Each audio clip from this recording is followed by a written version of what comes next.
All right, welcome everybody. Journey episode 27. Hello. We got the three members of the group right now. Still down one man. We'll see what happens at the end of this current excursion. See what happens there.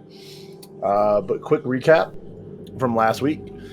So you guys had met with Amalor and the Black Staff of Waterdeep, who assisted you guys in trying to find your long-lost cat friend, Ivana, inside a ring that seems to be a phylactery for the lich known as Actaz. You were given potions of escape by both wizards to help you get out of there in case there's any sort of bind or a pinch that you guys get into. In the process of transferring into the ring, you guys lost a party member of Cren. He did not make it through with you guys. You do not know what his fate is or anything. You just know he didn't come in with you. When you guys first arrived, you arrived in a town that was dark and dreary and rainy.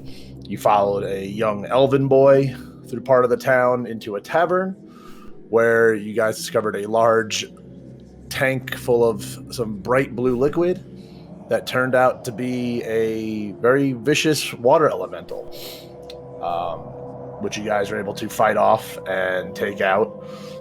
You looted a big ass stone from that was floating inside of it. Also, you guys, while you were in that tavern, had heard a lot of groans and moans and breaking and splintering of wood, as it seemed something was trying to get into the building that you guys are in. Though due to your quick thinking and non-thinking, you guys jumped straight into the big vat of liquid that had changed from a bright blue to a glowing orange reddish color. As you all jumped into that, it transported you into a fiery ruin, where the air was black and thick with ash and smoke. The heat from this crevasse that laid in front of you, where it had a river of lava flowing through it. You guys came across some caskets, stone caskets, did some investigating to kind of find out that these belonged to some elves. The area around you looked like it could have been the ruins of some sort of castle or some sort. You guys found a ash-covered tree, which you were able to reveal a word that was carved into it, as well as another down tree around the same area that also had another word carved into it. That brought you guys to this stone that was standing in the center of a sun-shaped ring, where Elevar spoke the words on the stone in completing the phrase with the two words you guys found on either tree. As that activated whatever magic is going on with that standing stone, you guys hear the rumbling and the climbing and rising of a large fire elemental wielding a giant sword and has a serpentine flowing body. As well as that, you guys also were able to detect, due to Elevar as well, and just kind of investigating, some more undead-like creatures that are kind of just resting in that area as well. And then we left off with you guys activating that circle or that ward with the elemental rising up. So if there's no questions from you guys about what the recap was, we're going to get started in rolling initiatives. Okay.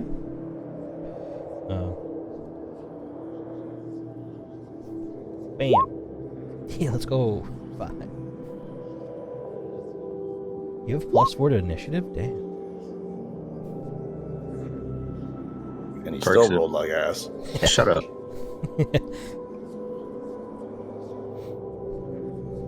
Oh, and I think that if you want your roll to automatically be set to your character, you have to click your character and highlight them first. I don't know why it doesn't detect, but whatever.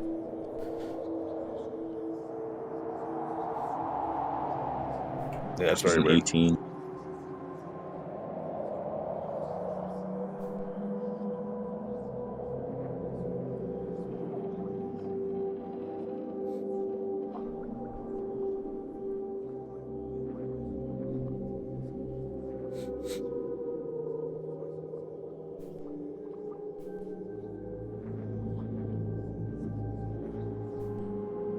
Damn.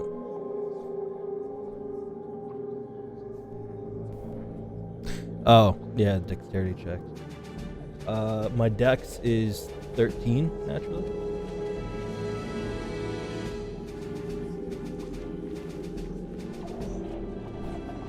Initiative is rolled based off of dex. These creature stat blocks didn't have an initiative button, so I just rolled their dex. No, it's okay. I'm saying that because of Corey and I got 5 together, both, so we had to like go off of dex, right? Gotcha. Yes. So I'm 13, and I don't know what he is. 18. All right, so yeah, you're ahead of me. I'm last in the order. Let's go.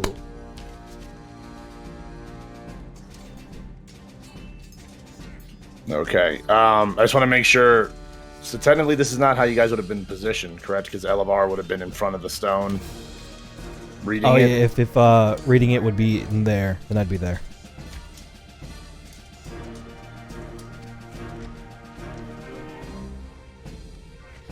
Yeah, I just want to make sure you guys are oriented in where you think you would have been while Elevar was reading the words on this stone.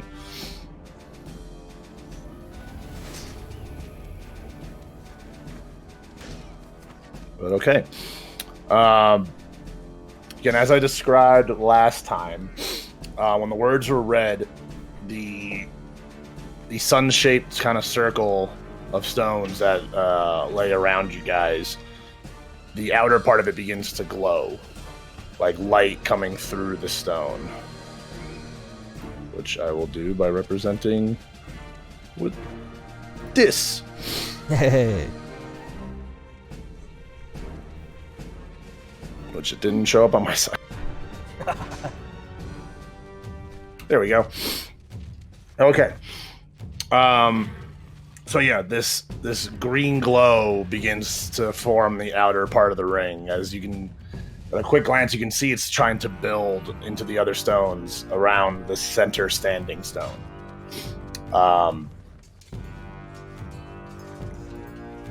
With that as well, so Cora, just with your passive perception, you can hear the groans and moans of the undead creatures that you guys saw kind of just lingering around this area, as if they have kind of like are alert more to what is going on as well. So you're just hearing like, you're hearing like kind of like stones kind of like shifting as these things are probably trying to attempt to stand up from some that have just been laying dormant or just sitting down or whatever it is they've been doing with their time. And then you also got this big ass fire elemental that is just raised out of the crevice and the lava river. What would you like to do? Panic? No. Just kidding. Cora's gonna stay where she is within the confines of the circle and shoot with her regular crossbow at the fire elemental.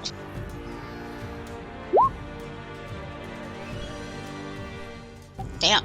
Okay. Yeah, 20 hits. Great. Well, then she's gonna keep attacking with her revolving crossbow. 21 hits. Shit, Cora. 26 hits. You gonna roll for any of the damage on these? Oh, yeah, tell me to roll. So that was the first one. I'm sorry, it was 5 damage for the first revolving crossbow. Let me go back and roll damage for the first regular crossbow. Okay. 9. Wow, good roll. And then this last one, 10 piercing damage. Okay. So just for resistance's purposes, your first original crossbow did 9, you said, total? Right. So it's going to do half of that damage. So 4, 5. How does that work?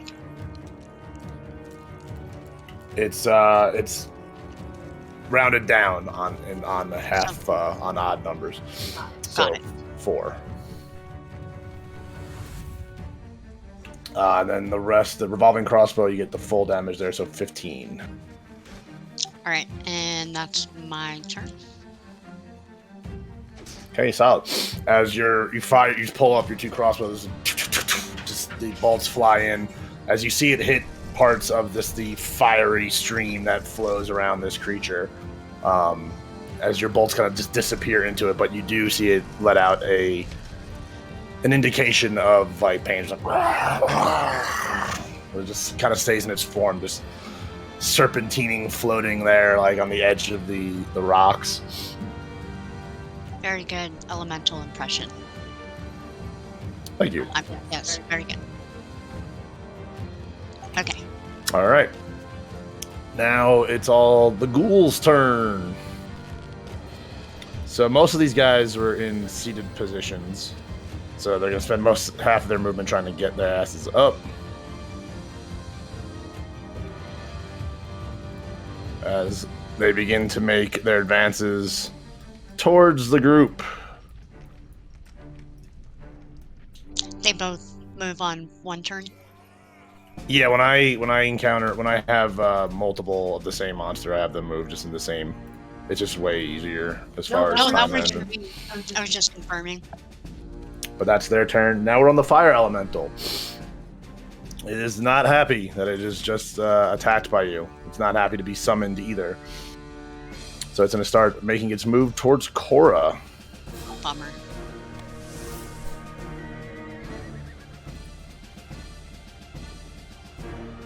As it approaches you, you just see like its serpentine bottom part of its body kind of just like leaving a little like fire trail on the stone as it like just slithers up to you as it begins to raise its big ass flaming sword to give you a strike. You can feel the heat coming off of this creature as well. It's actually going to make a multi-attack with its scimitar. It gets to attack 3 times.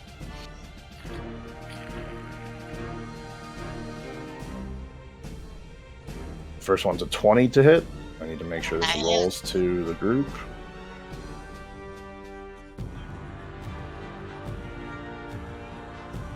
Second one is a 20 to hit. Don't know why it's not rolling to the VTT. Yeah, I'm not seeing it. Give me 1 second. It's in the log. It's all there.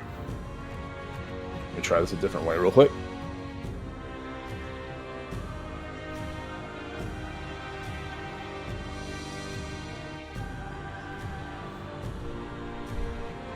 It doesn't like me rolling in incognito mode, apparently.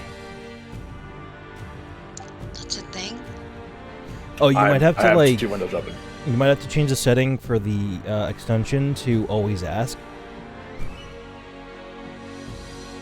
It just wasn't prompting me at all on that one. There we go. And then that third strike is a 14. That does not hit. Okay, I'll roll damage for the first 2.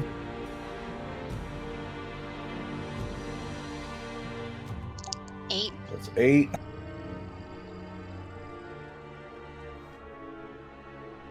And 8. It's a total of 16 damage. Okay. Yeah, as you just feel the searing heat as the scimitar is just whoosh, just slashing at you.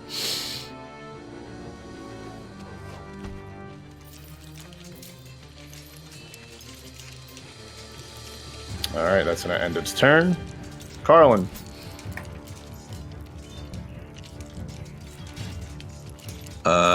I'm going to spend this. Sorry, hold on.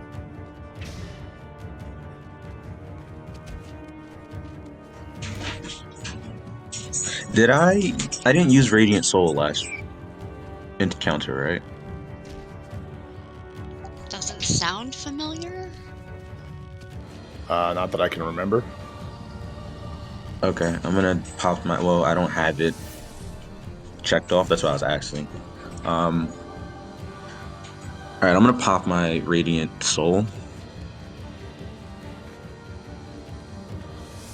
Okay.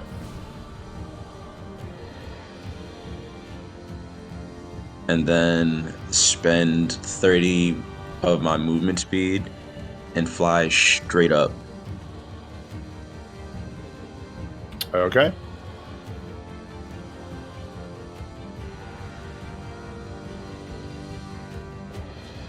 Then that will end my turn. Okay. So you just did your wings like form or anything like that? Like Yeah, describe what it happens just- as you take So flight. Carlen just starts to glow in this like shimmering light bright white glow, and then like his wings just unfurl from his back, whatever, and then just one big gust of wind just emanates from me as I flap my wings to just go straight up into the air. Okay.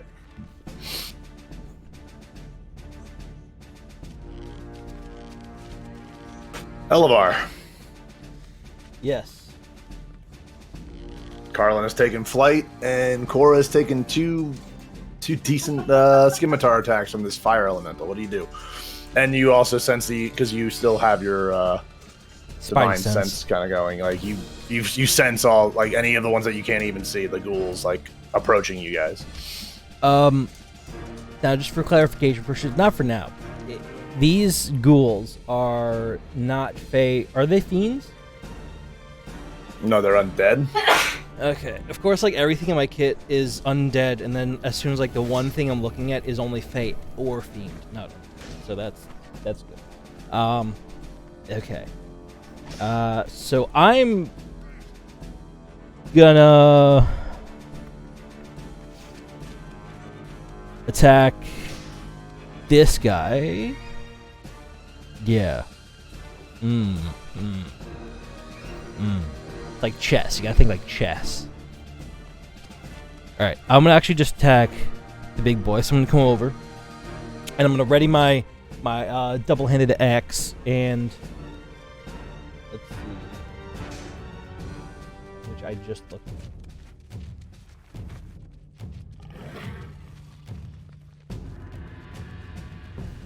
Of course, I lose.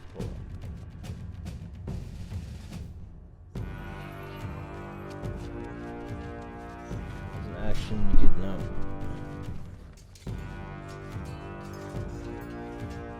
Oh, okay.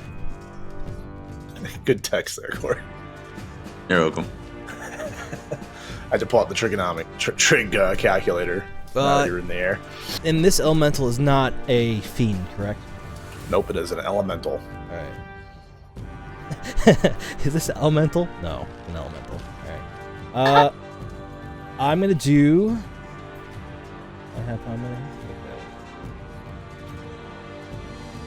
I'm gonna try to just fuck this boy up. So I'm going to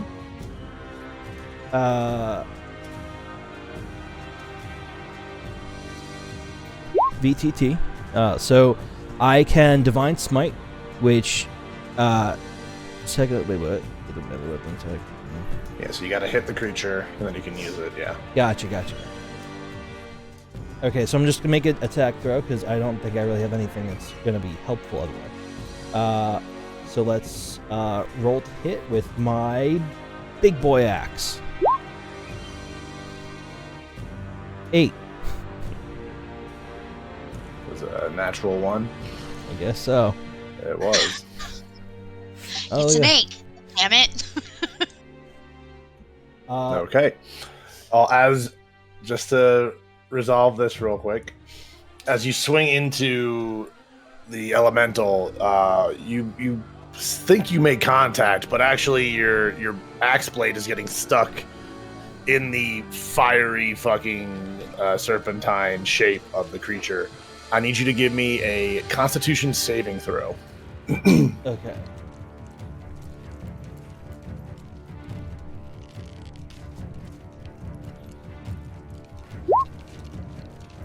And then I have +4, I think, on all saving throws, naturally. Okay. So that's 14. I'm also just double checking that that's not a. Okay. Well, you double check that. You passed it either way. But still, just double check that so you just know for the future. You feel like your axe blade kind of gets like stuck in it as you feel your weapon like superheating in your hand as like it's beginning to get hotter and hotter, but you're able to yank it out without it either getting lost in there, damaged, or burning yourself. That's very Close call. Very close. Yeah, it was quite amazing. Like it was kind of quite amazing how fast the metal heated inside of this creature. Yeah. Okay. Well, that's my two-hand weapon or two-hand fighting, so I can attack one more time. So I go, fuck, and then I'm gonna go for another swing, and it's so to speak legs. So 12. 12 does not hit. Great. I'm just in front of this creature. As the axe this time kind of just passes through it, almost like cutting like butter, but it's almost like the flames just part for where your axe tries to pass through it. Gotcha. All right, and then I don't think I have any really bonus actions, so I'm gonna say that's my turn. Okay. Cora, you've just been smacked by this scimitar-wielding elemental, and Elevar has come up to assist you. What would you like to do? If I run away, it's gonna follow me. Alright, so I'm gonna start out attacking with my revolving crossbow. 22 hits. 6 piercing damage. Okay. It takes all of that.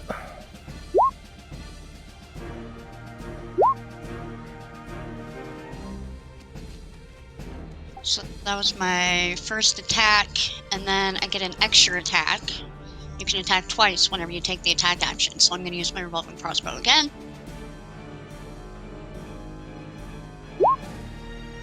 $22 hits. What the fuck? Can you roll anything other than a 22? I think I got a 21 at one point.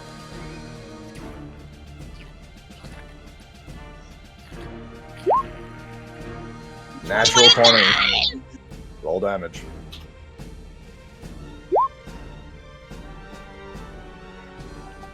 Is that how that works? Uh-huh. Alright. And then, because I have crossbow expert attack, I can use a bonus action to attack with my hand crossbow. You can attack with your hand crossbow because you have two weapon fighting, and we determined your weapons are your crossbow, so that's why you get to attack. Correct. 14? 14 does not hit, but your revolving crossbow with its magical bolts just raining damage into this fire elemental. Well, hold on, I'm not done. Frederick wants to go. Doesn't Frederick go on your bonus action? Let me double check.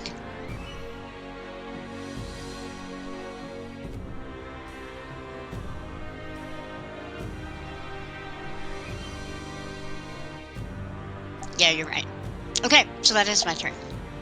Yeah, as you riddle the armor of this fire elemental with your magical crossbows as it recoils in anguish and in pain, but it's still in this fight, very, very pissed off with its focus directed completely on you. Awesome. Because nobody else is hurting it, that's for sure. I know! Well, okay. In its anger and anguish, you hear a loud roar, I guess, where its head shape would be, or you see this metallic helm. It like head rears back and just as you just feel the heat, like the air passes by like both you and Elevar, and you just feel the heat of like a large explosion essentially coming from this creature as its scimitars ignite in fire and just like dripping with lava now, as it's going to make a multi-attack against you with some extra fire damage to each attack. So first strike, 23. Yeah, that hits. Second strike, 12. That does not hit. Third strike, 22. Yeah. Damage from the first hit, 7, and then plus 1d10 of fire damage. So 7 just slashing damage, plus another 4 fire damage. So 11. 11 total. And now for the second hit. 7 damage with an extra 7 in fire damage, so 14 there. As Cora just takes a brutal beating from these flaming lava scimitars. How you looking over there? Not too good.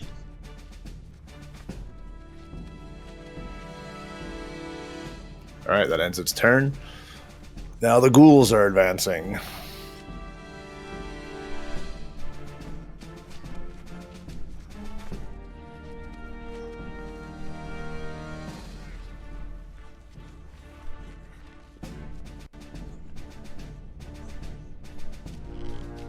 Technically, I moved them one space more than they should have last turn, so they're not getting that full movement right now. I thought they had a 30 speed, they have a 20. Okay. Carlen, you see this one up here.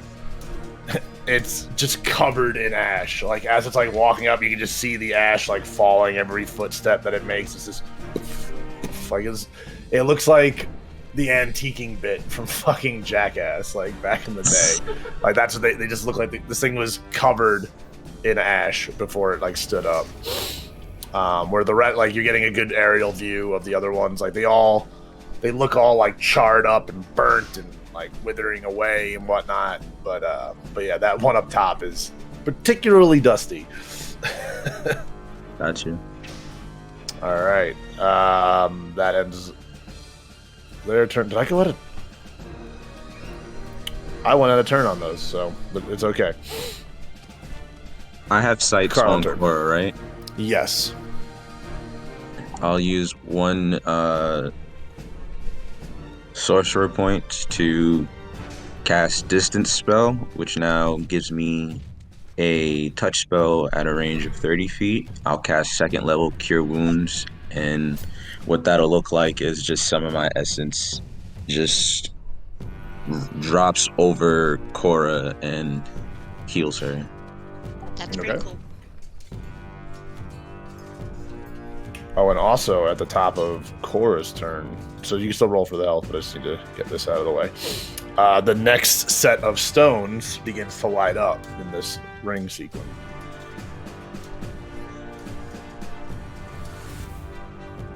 Try want to let me click it. What the fuck? So Cora, you'll get 10 points of healing. Amazing. Thank you. You're welcome.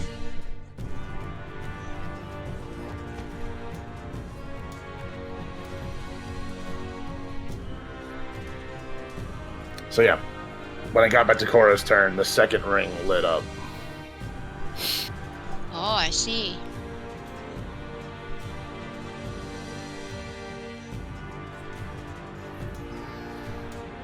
All right, does that end your turn, Carlen?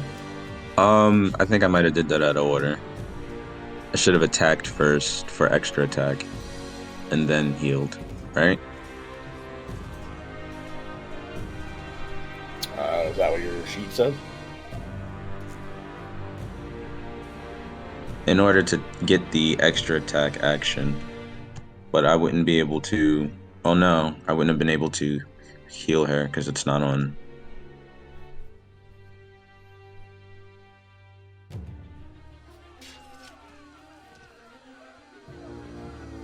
Yeah, well no, she needed to be healed. I healed. I have a bonus action now. I'll use one key point to pop my arms. Okay. Activating it, nothing would get hit because it's a 10-foot radius. That's on. And you're also 30 feet in the air. Yeah.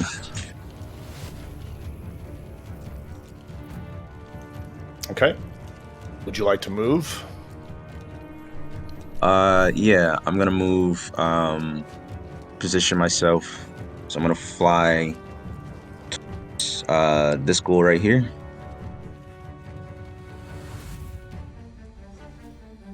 Okay. Are you gonna stay 30 feet above it, or are you gonna get? I'm still like, gonna closer to it? stay 30 feet above it, and then Okay. that'll end my turn. Okay. Elevar. I have one objective and one objective only, and that's to kill this elemental. I'm That going sounds like Elevar. for reasons that will be known if I can accomplish my goal. I will attack it with my amazing great axe. 18 to hit. 18 hits. Nice. Nice! Okay, so while I do that, I'll be. Where? I lost So the thing. you're gonna cast smite. Yeah, the divine. No, Okay. divine smite.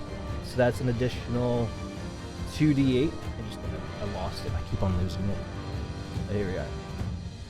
Yeah, you're gonna cast divine smite at first level. Or First use level. a first level spot. Yeah, spell slot for it. Yeah. Yeah, so it should just be doing 2d8. So let's. So yeah, roll the regular damage first, and then roll the 2d8 after that. 16 damage. Damn. Haha! 16 damage. And then.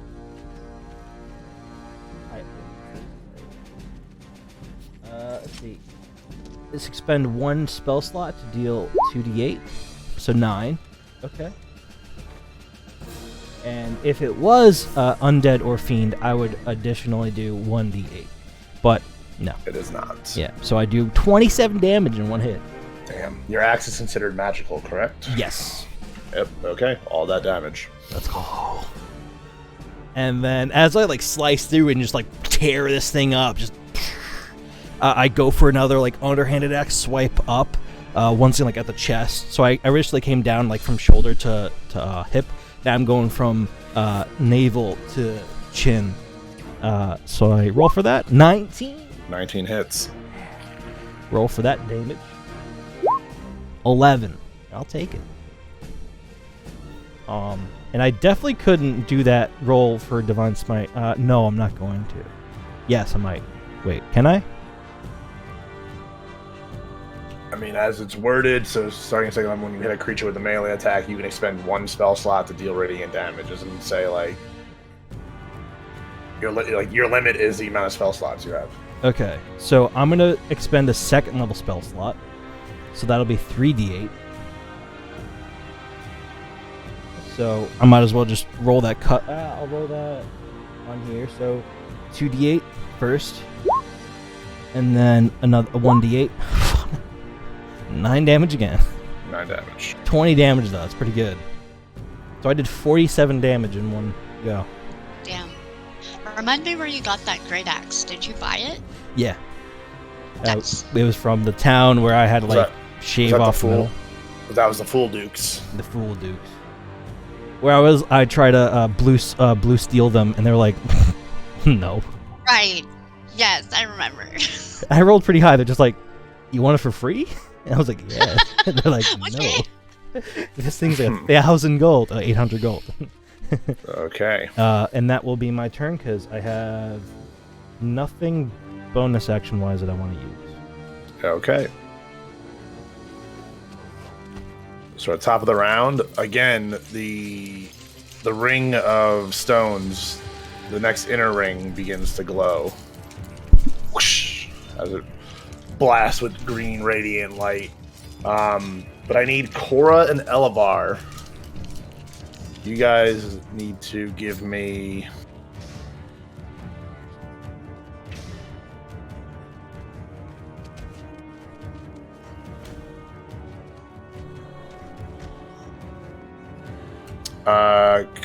Constitution saving throws. All right. Okay. And remember, it's +4, and that is just a strictly +4. No roll for that.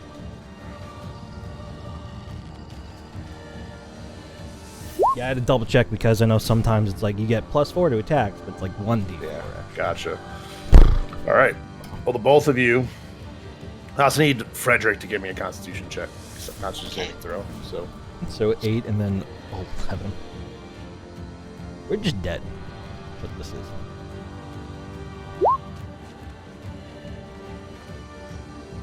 Ooh, he critically failed. Oof.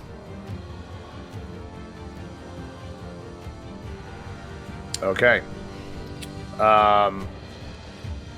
Cora and Elevar, your breath feels shortened. Like the air is like thick and hot, and you're finding yourselves struggle even more so to breathe and kind of like keep yourselves up in this environment right now. Cora, you feel Frederick fall limp underneath you. Oh no! As it seems he is unconscious.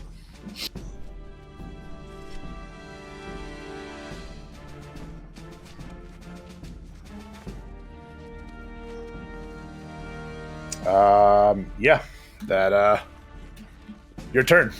What would you like to do? Yeah, that changes things. Oh, let's see.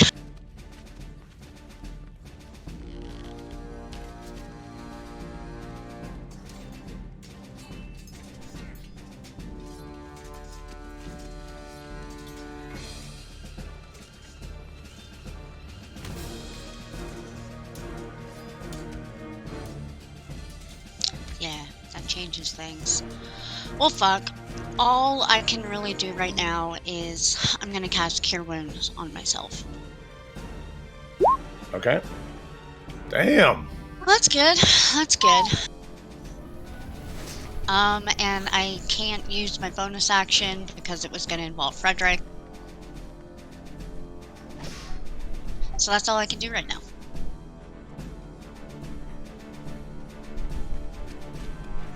Okay.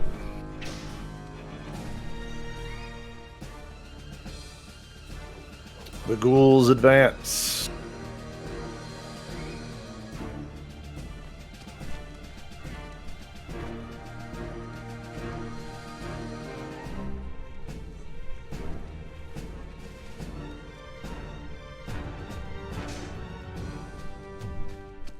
Elevar. One of these ghouls is gonna take an attack at you. Bring it on. I'm not even worried.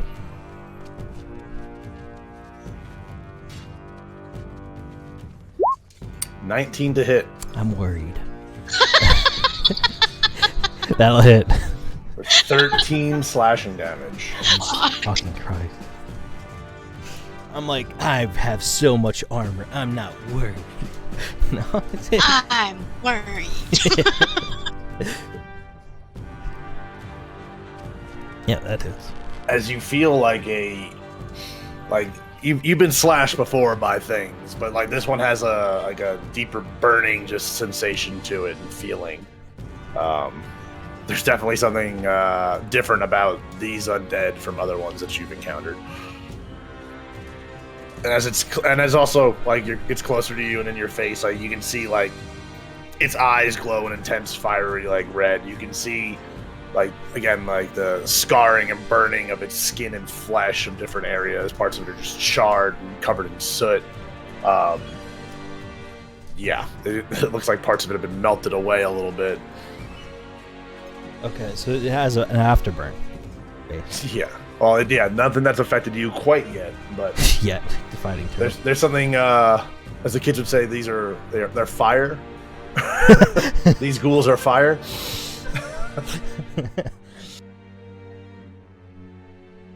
All right. Well, the fire elemental was hit last by Elevar.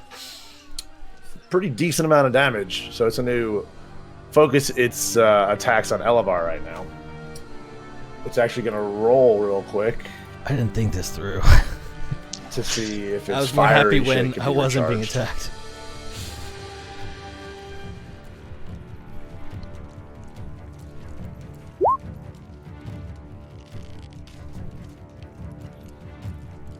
Okay, got its recharge back. No, that's the damage. Never mind. Hold on, I gotta roll. Give me 1 second.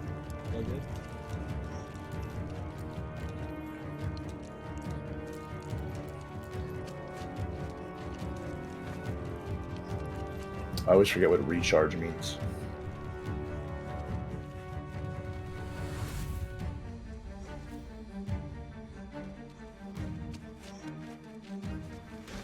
Okay, gotta roll a d6. That's what I gotta roll.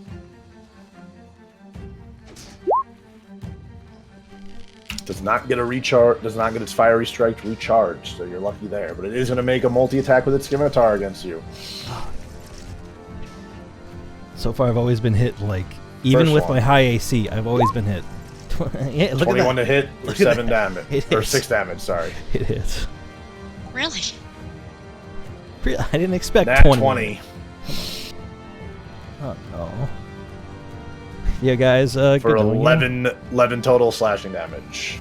Fuck me. So that's 17 so far total. A 27 to hit. Another natural 20. For another 13 points of damage. Oh my god. Oh my So god. 30 points of damage. As the 2 scimitars just clashing against whatever armor you have and just cutting you up, feeling the intense heat of this creature. Like I said, I've never not been hit. Even with my high AC, doesn't matter. Alright, that's going to end its turn. Carlen. You see your friends are getting beat up by this fire elemental. From your point of view, you can see that this fire elemental is definitely weak, and it happened very, very, very quickly. The fire of it doesn't glow as intense as it did when it first came over the ledge. You guys are putting in some major damage into this thing, but it is also very devastating on your guys' end. The ghouls are closing in on your friends as well as the one slashed up Elevar. What are you going to do? Twin spelling guiding bolt. Gonna hit the ghoul behind Elevar and the fire elemental. Okay.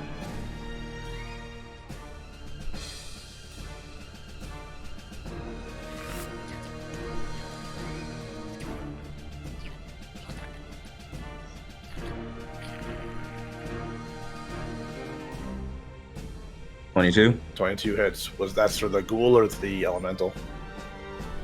That's for the elemental. Okay. Yeah, it hits.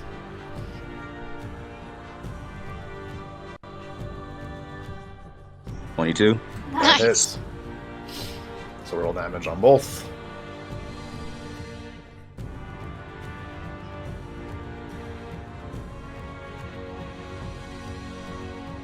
Shit. And So- since my radiant soul is popped, that would be So it's 23 23 total to both ghoul and fire elemental. That's pretty sick, man. They get the same damage. They're not separate damages. That's what I'm going to check. I think they're separate damages. Because they're technically, even though you twinned it, it's still 2 castings of the spell. So they're different. They're different Kamehameha bolts.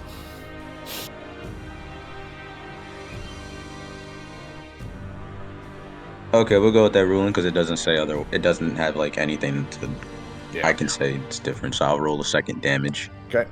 But the radiant. Oh, so yes, the radiant soul damage only applies to the first guiding bolt that would hit the fire elemental. Gotcha. This next one will not get that radiant soul bonus. Okay. Heard.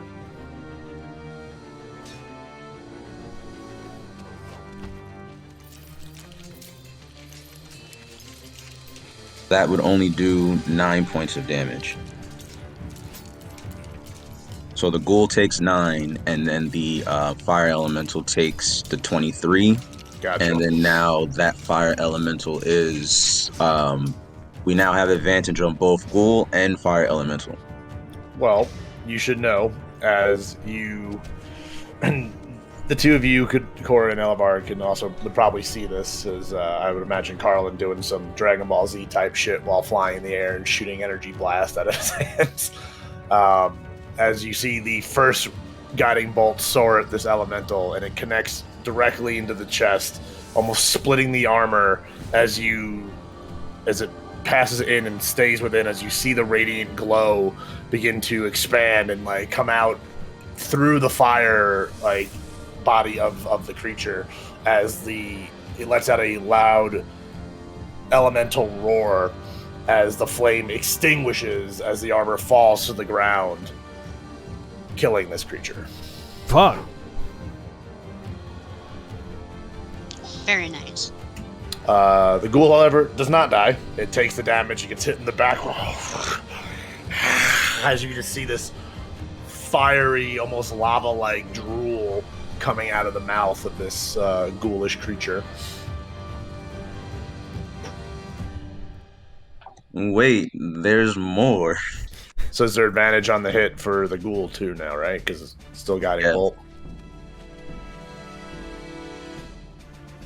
And since I have extra attack, I'm gonna hit the ghoul that I just hit with guiding bolt. Okay. With a ray of frost. Go for it.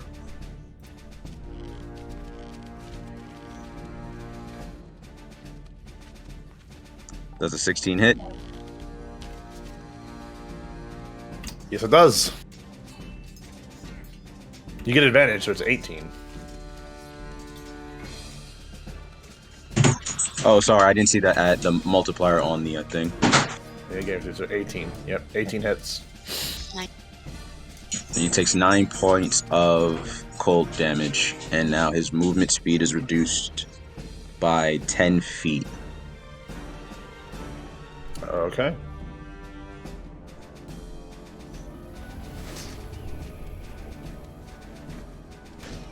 And then, that ends my turn.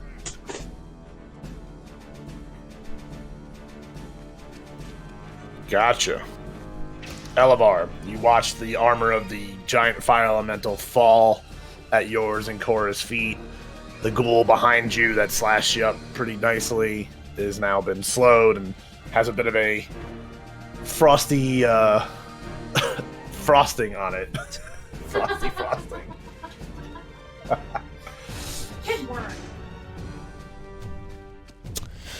Okay.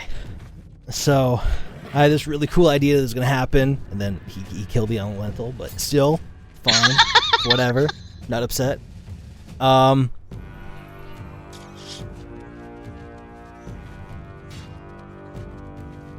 I will, how's this ghoul looking? Is he like, other than being frosty? It's looking pretty beat up. Okay. Not quite bloodied, but it's definitely it's took a beating. I'm going to look at the school, and then I'm going to. Actually, no, I'm just going to do straight damage. I had an idea that I was going to do straight damage. Okay. Also, can I pick up? I'm guessing it's an action, so I have to do it next round. Can I pick up the scimitars? They're quite large. That never stopped me before. They're at least like 10, 12 feet long. Shit. Okay. They, as you take a quick glance at them, they are made of very dark, thick metal. Without any sort of like action to investigate it more than that, just had a passive perception look. Yeah, it looks. I'm trying to think of what's a good aesthetic to describe. It looks like it would be something that was forged in Mordor, for orcs or some Sauron army shit. So not clean, pristine castle forged steel, but something more rough and kind of like obsidian dark. In a way. Kindish, yeah. It looks very much like a Skyrim obsidian sort of weapon, but huge. I want it, but I gotta deal with this ghoul first. So I gotta. Let's see. How much can I do? So I gotta do 1d12. All right. I think I do more damage trying to do this real quick. So I'm gonna, as the fire elemental falls in front of me, I look at the scimitars. I go, ooh, and then I look behind because the ghoul that hit me before. I'm like, oh, now it's your turn, bitch. So I go to just swing at and chop at its head. You have advantage. Advantage. Oh! 21. Yes. It's a good thing he has it. Yeah, that hits. Okay, so I'll do slashing plus. So that's 15 damage plus my one expended slot for Divine Smite, which does 3d8 because it does an extra 1d8 for undead. So 2d8, 8, and then 1d8, 6. So 14 total, so 29 damage. Wow. Okay. As Damn. you slash into this thing, it's just annihilated. But as you swing through it, it kind of like pops with this like little fiery explosion. I need you to give me a dexterity saving throw. Also, I reread. I have Constitution saving throw advantage just by default because of my necklace. So, of course, it has to be dexterity. 18 though. Well, then if that's the 22. case, you should re-roll your Constitution from that last fucking thing that happened before. Okay. I'm re-rolling it just in case. 15, so 19 for that one. Constitution Okay. saving throw. You did not fail the last one, so you're Dope. a little better off right now. And then dexterity saving throw is 22.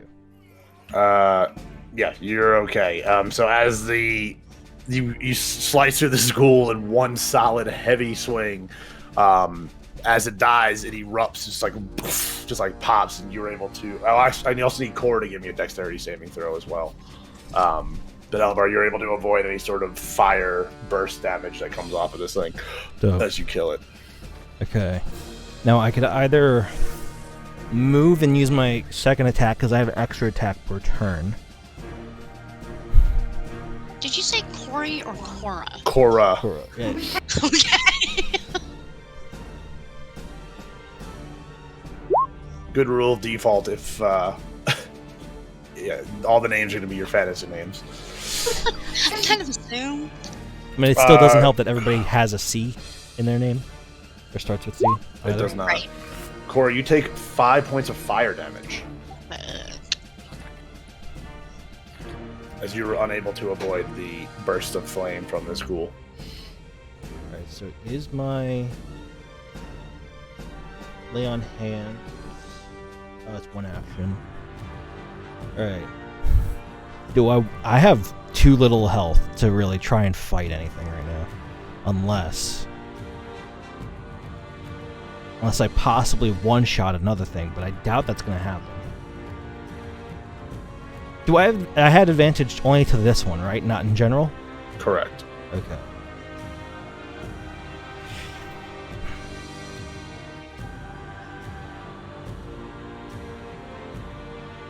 I'm just checking what else I might have. Nope, that's an action. Misty Step is a bonus action. That doesn't help me.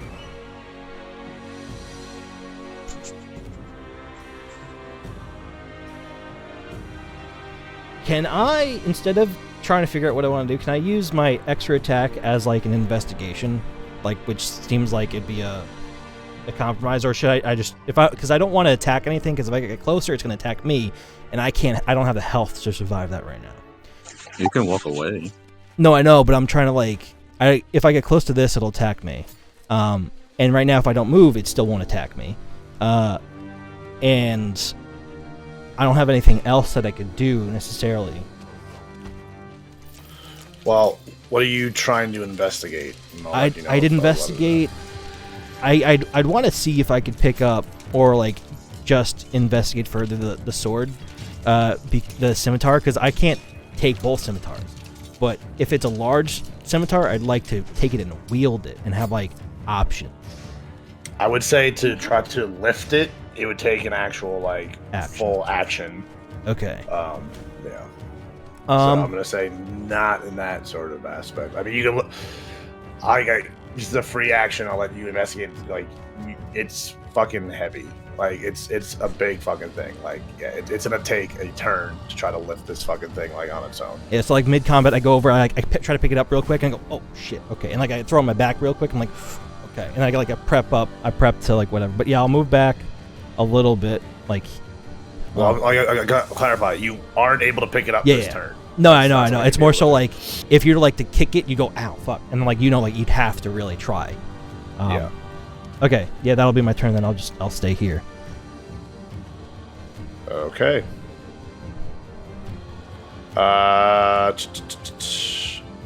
Okay, top of the round.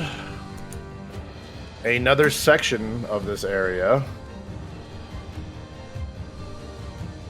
glows as the more triangle wedged stones that are in between these first three, those are starting to light up. Is there like are the stones moving as this happens, or? No, it's essentially like just the stones themselves are beginning to radiate a green glow to them. Okay.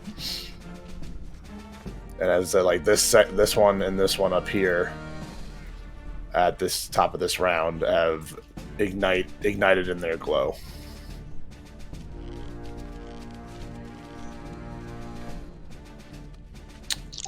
Okay. Cora's turn. She's gonna attack this monster goblin thing kind of at the 12 o'clock line. Okay. Where we're standing. The ghoul. 17 hits. Damn. 7 damage.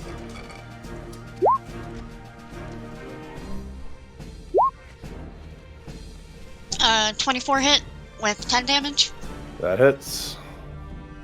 And again.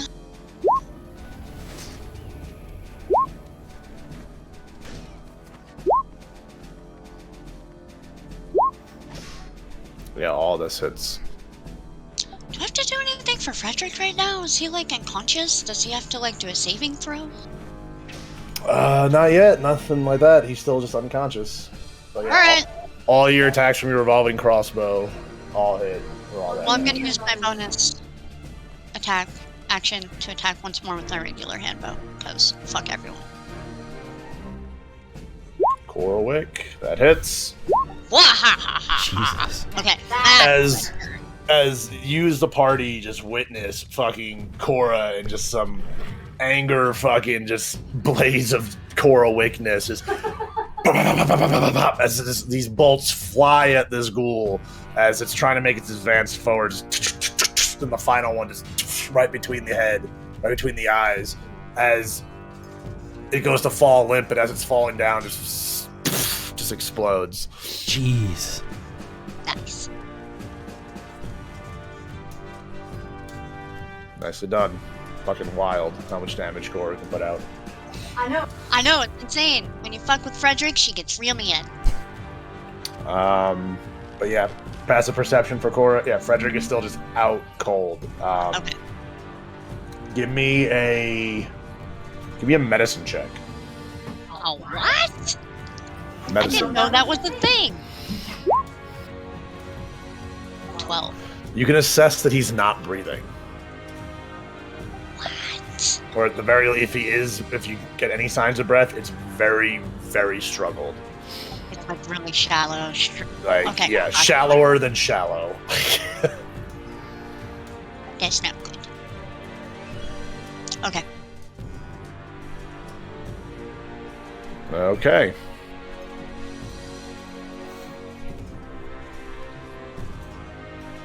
Fuck. One ghoul moves past Carlen while it's above him and goes straight to Elevar. The other ghoul, you're still 30 feet in the air, right, Carlen? Yep. Okay. It's kind of stopping and like you can see it like kind of like trying to swipe up at you, but it can't reach.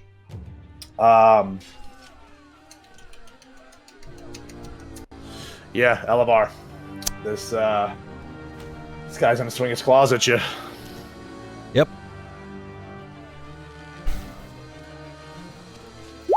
For a 19 to hit. Yep. For 14 damage. Yep. Does that put you down? It puts me down. Elevar is unconscious. As this ghoul is just standing over him after he just took this large swipe at Elevar. Well. You should have taken the dodge action, my friend. I have a dodge action? Everyone has a dodge action. I don't know. It helps increase, it gives them disadvantage to attacking you. You can only take that on your turn, though, right? Correct, but he had a turn where he wasn't like doing anything. He could have just done that. Well, no, I attacked, so my actions Oh, that's are right. used. You did attack. You did. Yeah, you can't. That's why I was trying to be like, if I'm not using it, maybe I could do something, and it's it's whatever. Yeah. All right. Yeah. Yep. Carlen. Seeing Elevar goes down, Carlen in mid-flight goes straight to the first ghoul that just attacked him, and I press the collapsing bow staff, and I'm just gonna like superhero land with the staff like on top of his head. Okay. Head. Nice. 24 hits. So that would be both hands.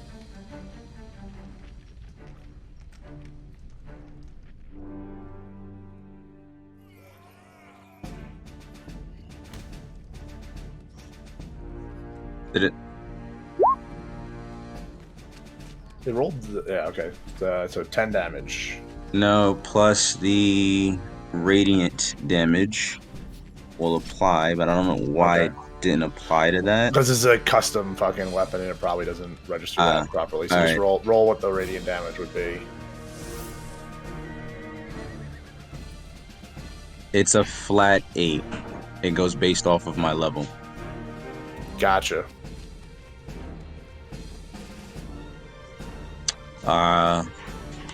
I will then swing the bow staff after coming on top of hit him on top of the head. So then now Hold on, is it based off your player level or your class level? my player level. Gotcha. Okay.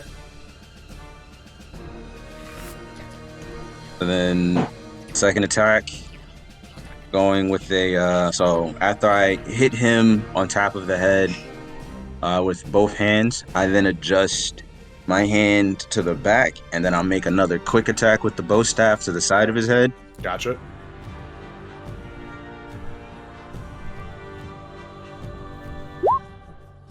That hits.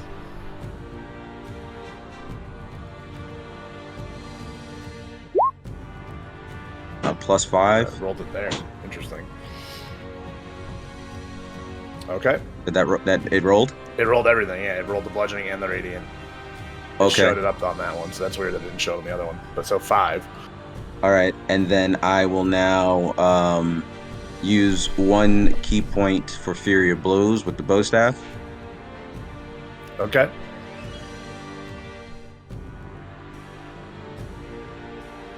Pulling some Bruce Lee shit.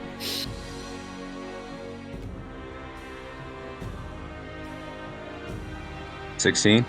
That hits.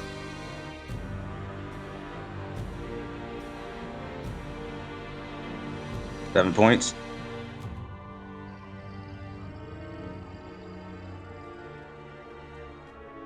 There's a 17 hit.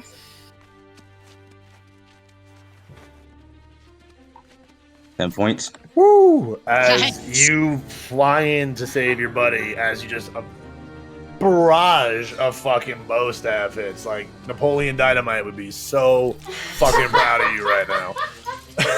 All these bow staff skills that you got. As you every hit kind of like you see like little bursts, like little flame bursts coming off of the surface of the skin that remains on this ghoul as you pummel it to death, as again the little as it erupts into some fire damage. Unfortunately for Elevar being unconscious, he takes a hit from that, so that takes up a death saving throw, but the ghoul is dead. I also need Carlen to give me a dexterity saving throw. And also you have +4 if you're like right next to the ghoul or right next to me. Well, it's within 10 feet. He would have been he'd be closer at this point. Yeah. To be able to get all that stuff. So if you want to put yourself in a certain angle there. 14 and then plus the 4, which gives 18. Yeah, you succeed. So you just have to just like put your hand up as like it like bursts, but you're all set. All right, I'm gonna say that ends your turn. I would say. That ends my turn, and then now I brace myself for the ghoul that is behind me, and I yell to Cora, "If you can heal him now." All right, Elevar, I need you to give me a death saving throw. Roll a d20 for me. For all that's holy in the land. Fail. You're currently at 2 failures after taking the damage from the ghoul and failing that. One more fail and you die. Well, Cora. Cora's worried about Frederick, but she can see that Elevar's in bad shape. So she reaches out to Elevar and casts Cure Wound.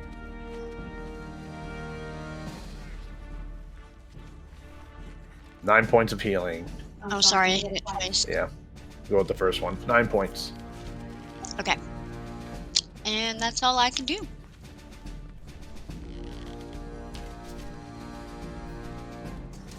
Well, Elevar, you're not dying now. You're not dead! oh, And you have 9 HP. am I conscious? You are conscious, you're on the ground. You're a little charred up, like there's a little like singe marks on your clothes, still like kind of like slowly burning there a little bit. Just blood spewing out my mouth as I wake up. Cora, that ends your turn. Yeah, that's all I can do. Not dead. Let's go. Oh, also at the top of that round for Cora, the next section lights up. Which is this one and that one light up pretty much at your guys' feet right there. Carlen, the last remaining ghoul, moves up closer to you as you are now closer to the ground. As you look at it, you hear this weird like gurgling sound. It's like as you look at its mouth and you see this glow coming from the back of its throat as this lava breath like shoots at you. Oh. So the blaze ghoul expands a stream of lava from its mouth at a 15-foot cone. Each creature in the area must make a DC 14 dexterity saving throw. So if it's a 15-foot cone, let me see this real quick. Where are all my things? There they are. 15. Oh, I got a 30-foot cone. I'm gonna make it 15. All right.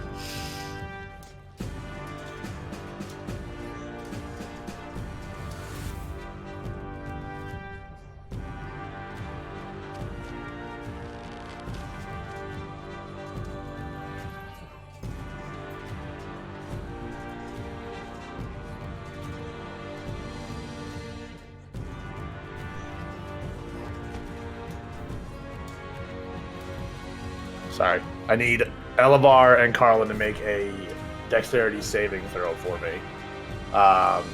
Elevar, yours is technically at disadvantage because you're on the ground. That'd be 19. Other than that, 20. You pass at your 19, so you're good there. At least for that little part of it. And he's 20. Okay, so you both pass, but you're gonna take half of this damage it's about to throw. Is it it's a spell or considered range weapon attack? It's like very similar to like a dragon breath attack. It's a breath attack. So I'm knocked unconscious again. So half of 21, it's gonna be 10 damage. Yeah. So I'm alive! And he just throws a... Oh. I'm feeling I'm just not supposed to. You're just like, yell. oh, nice. Ah! Just get a nice lava bath. Damn it. Ugh.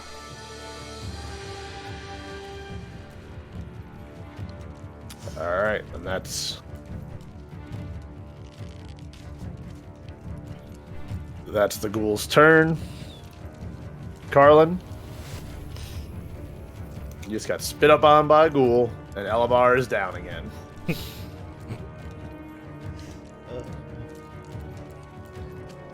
You just see Carlin's eyes just like fucking flash bright white, and then I use first level spell slot to hit him with inflict wounds. Okay. Going all Moon Knight on us. I think it. Me 15. 15 just misses. Just misses. I add favor by the gods to that. Okay. Unless you can roll a 0, you pass. That's now 19. That hits.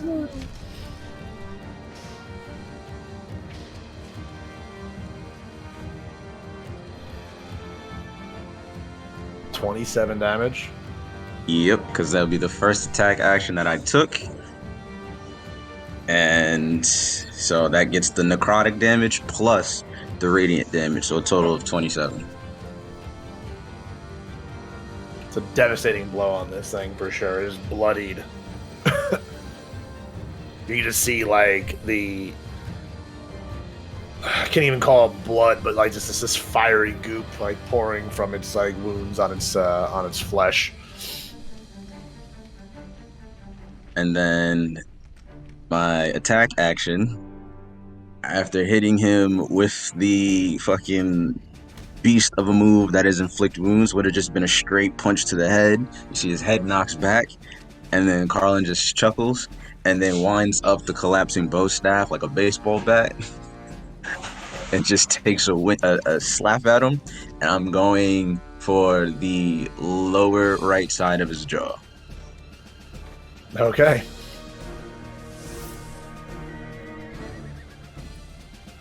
That hits.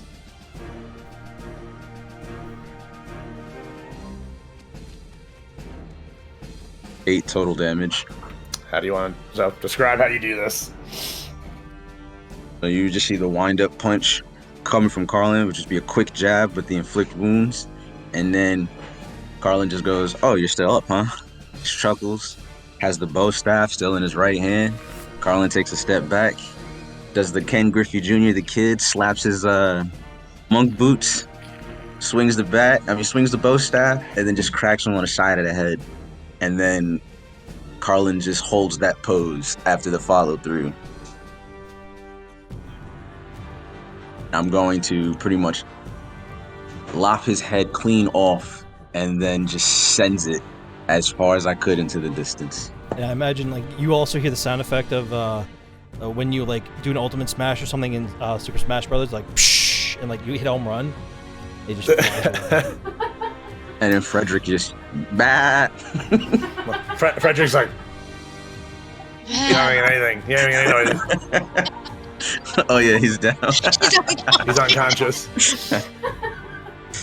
And that'll end my turn. All right. As you knock the head clean off with this huge fucking hit, the head begins to kind of like, as it's flying in the distance, and you see the head kind of pop on its own as it's traveling across the stone field here, and then the body itself also erupts. So Carlen, I need you to give me a dexterity saving throw. And you do not get +4 because I'm unconscious.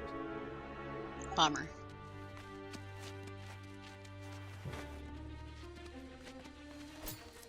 Take 3 points of fire damage.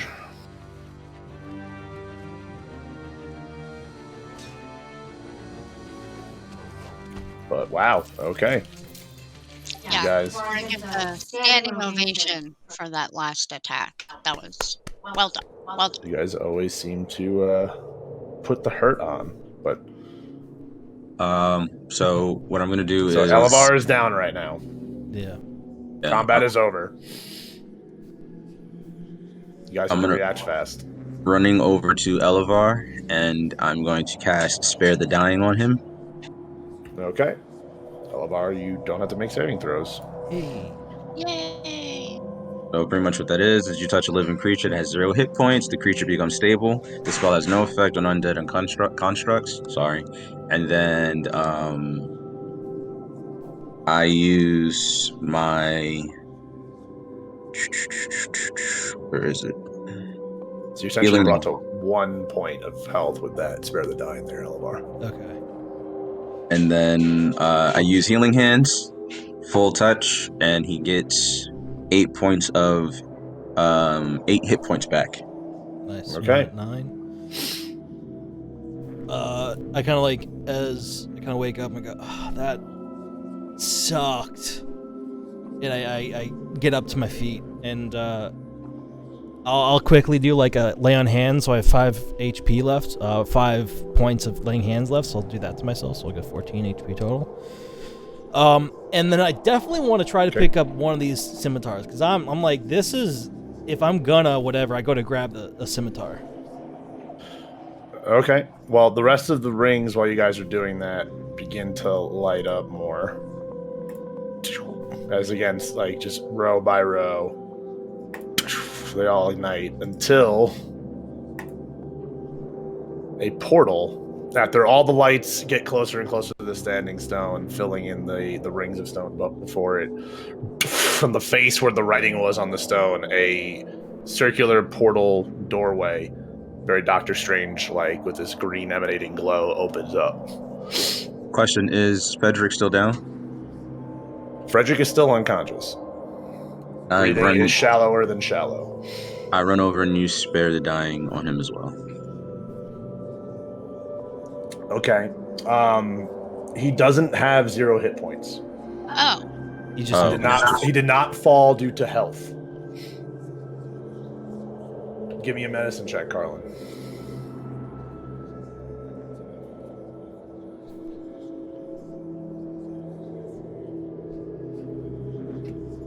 Yeah, he did not. As you check out Frederick, you realize he's struggling to breathe. And deducing that from analyzing that, you realize, like, when you all got here, you found it harder to breathe yourselves. He's literally, like, choking to death from the air in this area. Well, I don't think there's any way out of here except this strange glowy portal, and we have to take it for Frederick's sake. I mean, we've already gone through a portal, so that's what I'm saying. Like, normally I wouldn't just jump in, But Elevar, you said you so. Just give me an investigation check, Elevar.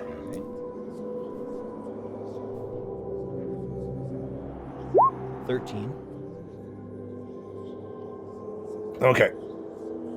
So, in checking it out, yeah, the scimitars are extremely heavy. You definitely cannot carry both. Carrying one would be would be a struggle for you.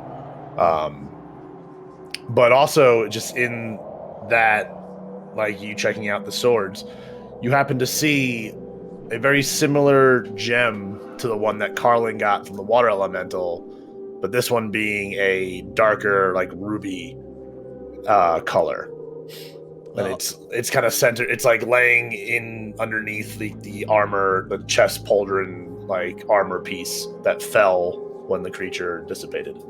I'll pick up the gem, and would I see if, like, Elvar wants to just completely loot and become whatever, like, he kills. So this armor is no way, like, able to. You cannot wear this thing. Yeah, no. It's like, if I were to do it, it's like a 6-year-old wearing his dad's T-shirt. It's like. It's like a 6-year-old wearing a sumo wrestler's trench coat. Oh, okay. But yeah, I'll pick up the gem, and I go, and I kind of look back, and I'm like, I got one too. Let's go. And I pocket that, put that into my bag of holding. Do you want to try to pull the swords, take the sword with you? Yes. Okay, give me a, I guess, athletics check. is the sword, like, bigger than Elevar? Yes, it's like 12 feet long. That's what I'm imagining. It's huge. Yeah. I kind of, like, do the thing where, like, I take up some soot from the ground. I kind of, like, smack together like a baseball player, and I go to pick it up, and I roll my athletics. Fucking does not budge. What if you grab the head and you're like, and you're just like, oh, maybe I took a lot more of a beating than I thought. Question: who has the putty knife? Me. Why don't you cut some of it off to reduce the weight? I guess I could. Can I do? Can I? I mean, well, it's an inch deep, and whatever long. How big is this hilt? Well, Like, it's can 10 Cora feet long overall. I'd assume the hilt's like a foot. Yeah.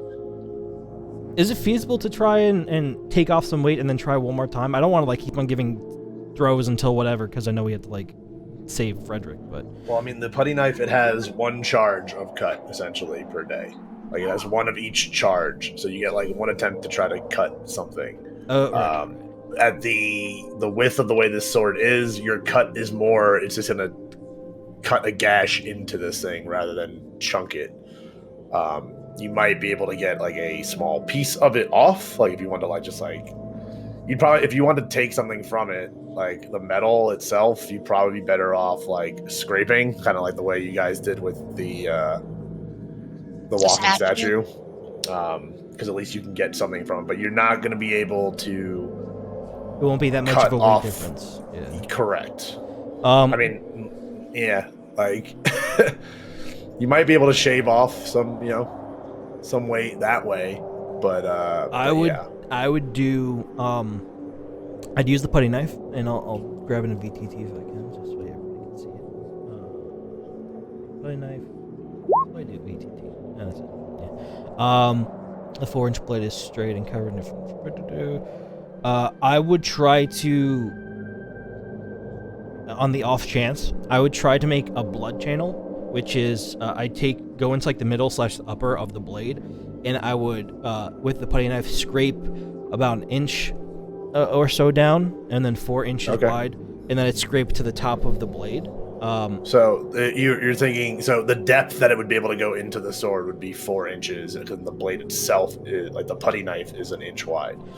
No, is the 4-inch blade is straight? Oh, okay. Yeah, okay. So it's 4 inches long, 1 inch wide. So like, gotcha. Yeah, like so if you're trying to like cut a divot out, like if I'm getting what you're saying correctly, you'd probably want to go like half to like 3 inches in. It's a pretty thick fucking piece of metal too. But you can go in about 2 to 3 inches and then just run it along the entire blade to take off a chunk of the fucking metal off of this thing. Yeah. And it would create a nice fucking 12-foot fucking divot or 10-foot divot in the blade. I'll do that. I'll do 3-inch deep and then just run along 1 inch wide. Okay. Spread that on my bow staff. That sounds so wrong. Yeah, you're scraping this, like you speak the word, the runic word for dwarven runic word for scrape, as that rune lights up on the handle of the blade as you're just running it through, very similar as you did with the walking statue, and take off a 10-foot long chunk out of the blade. It definitely feels lighter for sure. You can get another whack at lifting this thing. I'll do that as well. Athletics check again. Yep, and as the metal that you scraped off, as you lift it and like throw it to the ground, it's like. All right. So athletics 14. Yeah, you're able to lift the scimitar. It definitely feels significantly lighter than before, but it definitely is heavy. Like this is something you totally could not wield without 2 hands. Okay. But yeah. I want to, for now, put it in my bag of holding, and also grab the shaving and put that in my bag of holding. I believe that should work, unless... The bag of holding is not deep enough to hold the scimitar. Okay. Is that a thing? There's size limitations? Yeah. It's a 4x4 space. Well, that changes a lot. And if you stab it, it can pierce and ruin the whole bag. Okay. So then I'll... The shaving, I would say, because of the act of how it would scrape, it would probably curl up. So you have this coiled hunk of metal that you could totally put into the bag of holding. I'll put that in the bag of holding, but then I'll put the newly made swordish onto my back or purse, and I'll hold on to it. What are you doing with the gem? Are you putting it in your bag of holding, or? Yeah, I put that in my bag of holding as well. Okay. So yeah, I would say you probably would carry this sword, this scimitar, like on your shoulder, as you just got this jaggedy, onyx-looking fucking scimitar. All right. And then I kind of, as like I succeed, I have this giant sword and it's metal. I'm like, all right, I'm ready to go when you guys are. I mean, I don't. What are we waiting for? You. Yeah. As you just see Carlen and Cora trying to drag Frederick like towards the portal, like as you're doing your whole little thing there. Eleanor, help us! Yeah. Okay. I go to help assist, and then I'll try to help you guys hold Frederick or drag Frederick. All right. I would say all three of you. There's no roll to be needed here. You're all getting Frederick into this towards this portal. Yeah. How would you guys like to enter the portal?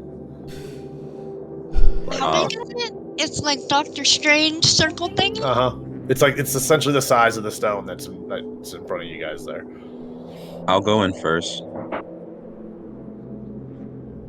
Okay. I'll probably go in, I guess, the last. I would assume Cora's like on the kind of middle of Frederick as she's like trying to assist. That makes sense. Yeah, that makes sense.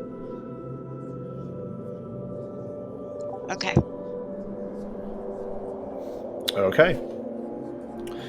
As again, you guys all step through this portal, very similar sensation to as you felt as you entered the ring and as you jumped into the orange vat in the tavern. As you're shifting through these planes, however, you're hearing this voice that you didn't hear before. It's a very dark, fucking dread-like voice. You will never find him. As you guys are still just passing through, feeling your soul being ripped from your body and being smacked back into it. But something a little different as you pass through the end of this travel. You partly feel rejuvenated as you enter a new area.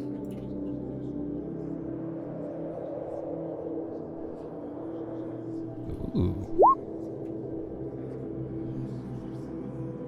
Oh, that's pretty.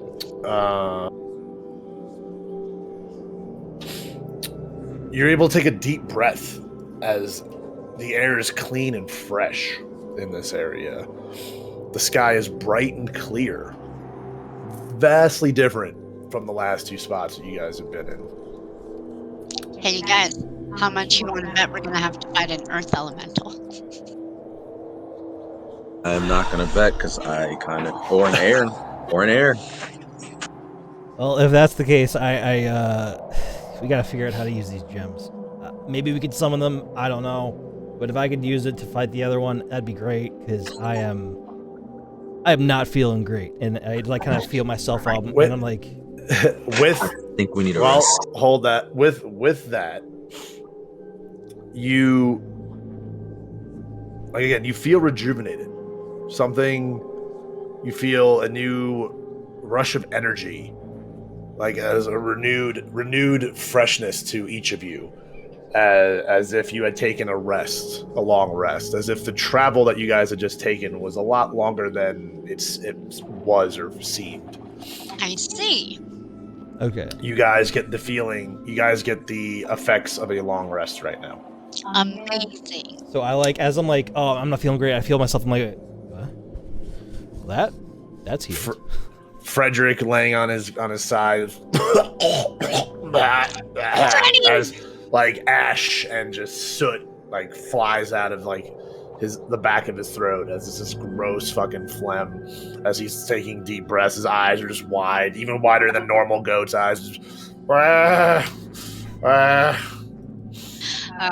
sits down with him and kind of like holds his head and gives him some water.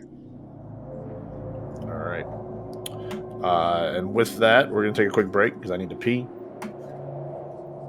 Sounds good. Yeah. Yeah. Name needs to use the All right, bathroom. No good. biggie.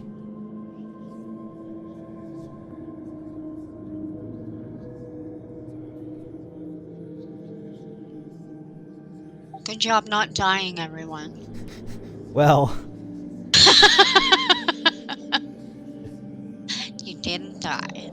I mean, to be fair, I already had my second character lined up. I made that, I think, day one. I was like, you know what? If I die, I'm about to die. Might as well. Although I want to roll. That never heard. I want to run another character that like secondary that'd be like a homebrew, so I need to talk to Bobby about it. I would be a duck. So. Are you serious? Yeah, I'd be a magical duck. I guess why not? I mean, you could just be a kinku. Yeah, but I mean, like, I want to be like a literal like waterfowl, like the size of an actual duck, not like a person, just a duck-sized duck. Kinkus are birds, essentially, and they're like 3 feet, I maybe. know what you're talking about. Yeah. Well, yeah.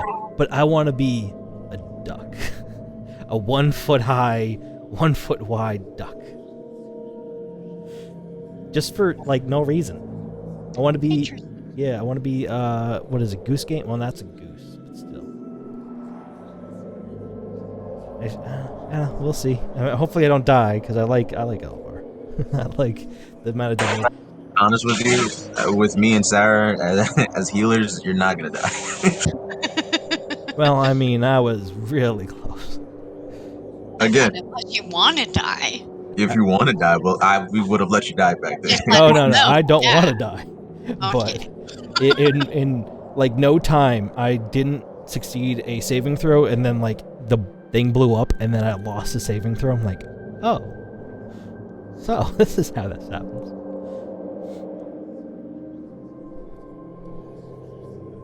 I always imagined the bag of holding was like Mary Poppins' bag, and you could put like whatever the fuck you wanted into it. And I'm very unhappy to learn that it does have space limitations. This is changing everything.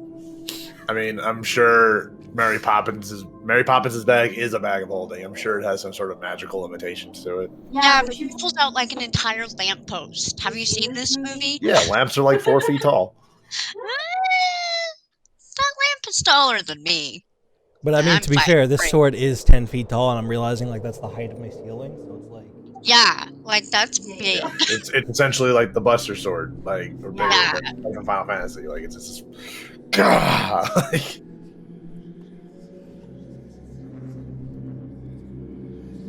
All right, we're all here. Yep. Yeah. All right. So, in this area, you're on a dirt path. This side of you is a cliff ledge that goes down. This side is a cliff wall that goes up. As I said, you should all be able to see. It should be bright here for the most part. Mm-hmm. In front of you, you see a downed tree and what appears to be a tiered stone formation over in this area here.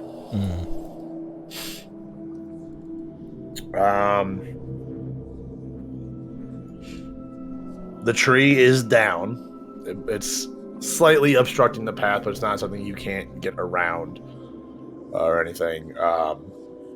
Behind you guys or above you guys on the map here, it's a like shrouded mist, not like dark and dreary as the one in the first town that you guys are in, but again, like you can't see any more than like 10-15 feet into it, and then it's just this like gray just void.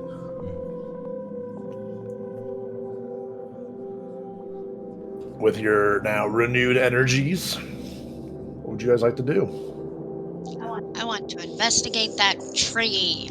Does it have any similarities to the trees in the last place we were? Give me a history and an investigation check.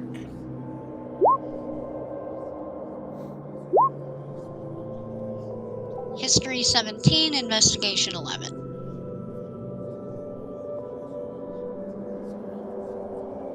Okay.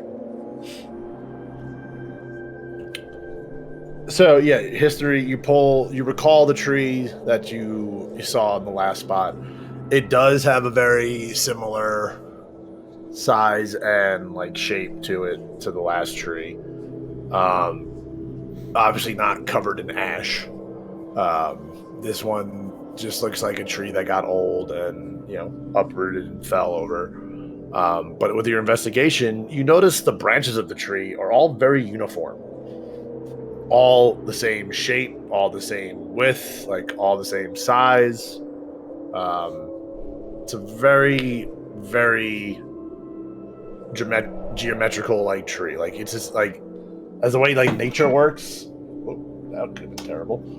The way nature works, like you don't see this uniformity like this. Like it's kind of odd. Okay. I would say each branch is probably about 4 to 5 inches in diameter. All kind of coming to like a flat or rounded off point. It would probably be the only variation between the branches. This might sound stupid, but can I check if it's actually like made of wood? Sure, give me a nature check. 16. Yeah, this seems to be wood. This seems to be like it was a living tree. Okay. Everything about it feels real. Everything about it seems normal. It's again just the way the branches like. It's just very strange that they are all so uniform. But I would say between Cora's like investigation and your nature check, like if you're looking for an elemental, this is not it. Just starts poking at it. Do a thing. Do a thing. I dare you. It trees. And we it's can it's like the 5-year-old who can't act in the school play. Make him the tree. Do I say anything? No, you're a tree. All right, so we can like walk around towards the bottom of it, like the bottom of it, right? We don't have to like climb over it. Looks like we can walk around it if we go to the right. Yeah. I'll also say one more thing about the tree. The branches in your nature check, like you were able to break off one of the branches, and it didn't seem very hard to break, but as you broke it off, like the branch itself is sturdy. Like it seems really, really strong. It's like weird because of like how easy it was to just like snap it off from the tree itself. But then the branch, as just a piece of wood, is very, very sturdy. If I do see that, then I'm going to, with the knowledge of that I can't fit everything into my bag of holding, I'm going to take my where is it? I do have a hatchet somewhere. Yeah, hand axe. Okay. I'm gonna take my hand axe and I'm going to chop off like a decently sized like branch, and then like enough that I would fit into a bag of holding comfortably. Whether it be that be a staff length. It would be like a 4-foot piece of wood you can essentially cut off. All right, I'll do that. And then I also convey, I'm like, guys, this seems like a very sturdy wood. I'm just taking a little bit. I don't know if you guys need more. I'm just future reference kind of stuff. Might help us in the future.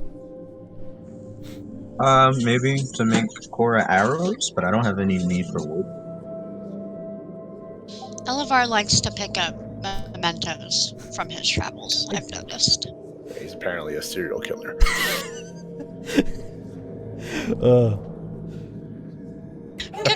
Could be. Needs his trophies. I need my trophies. Oh my god. Race from Predator. Yeah. I'd say it actually like 4 foot. If I could take 2 of them, I'd take 2 4-foot long branches and put them in. You could. Bag. I'll do that then.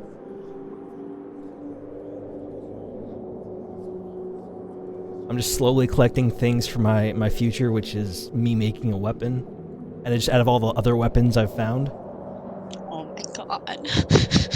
Just I take out a sword and it's other swords attached to it. It's like, that's fucking cool. Do you want to create the Swiss Army blade Yeah. weapons?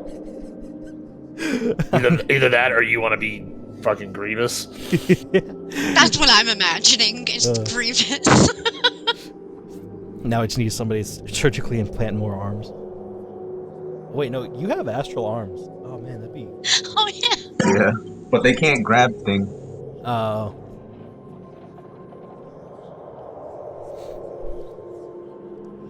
Nah, I'll just be General Grievous. Kenobi. All right, so that tree is definitely a tree.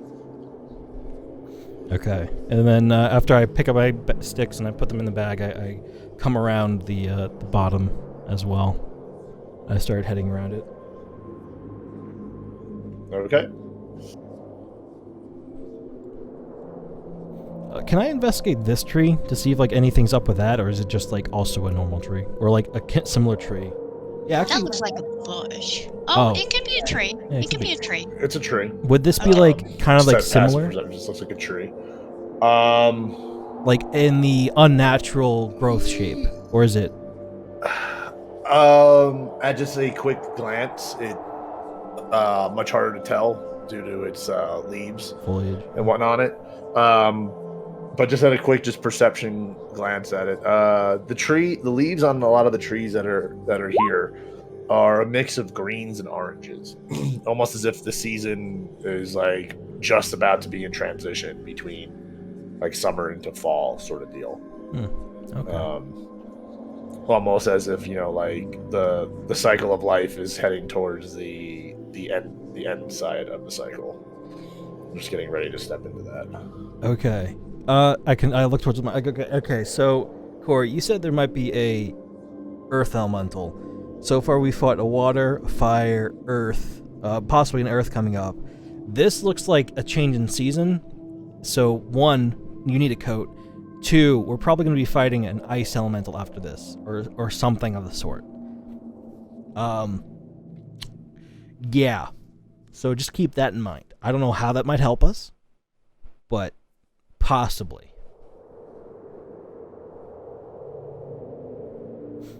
I just convey that to you guys, and then I'll just keep on moving forward, I guess.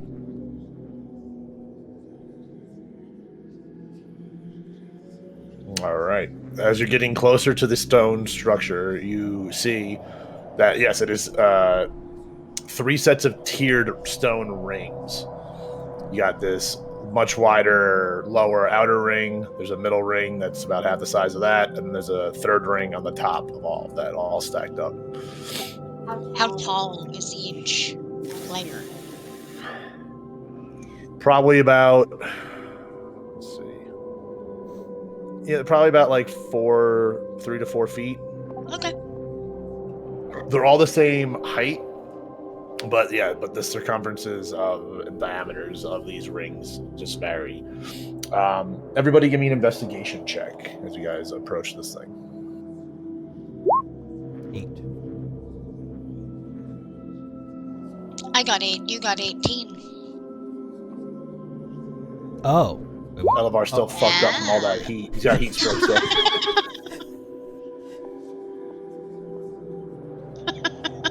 My bad. No, that's good. Okay. Cora's kind of more just like peering out around the nature and everything, and just taking in the fresh air. Kind of reminds you of home a little bit, Cora. It's like being outside around nature and everything. But Elevar and Carlen, as you guys are getting closer, you see some sort of markings on part of the lower ring. Elevar, you also notice there's like an indentation right here, almost like a marker of some kind. But let me pull up one of the symbols.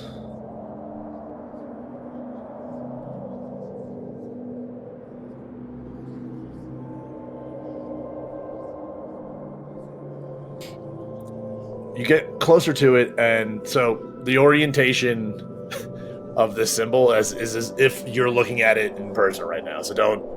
Yeah. It's like basically the So, top down of the picture is actually top down of Elevar's. Of how you actually see it, yeah. Yeah. So you see these 4 wiggly lines on like the upper portion of the stone ring here. I blow on it. I go. You clear off some dust for sure, and then I'll also say with your investigation check, you happen to notice in about this area-ish, you see a divot that's about 4 to 5 inches in diameter. At a quick glance, it does seem to go kind of deep. Like you can fit like your like whole like hand into there up to your wrist, and it still feels like there's probably even more going deeper in.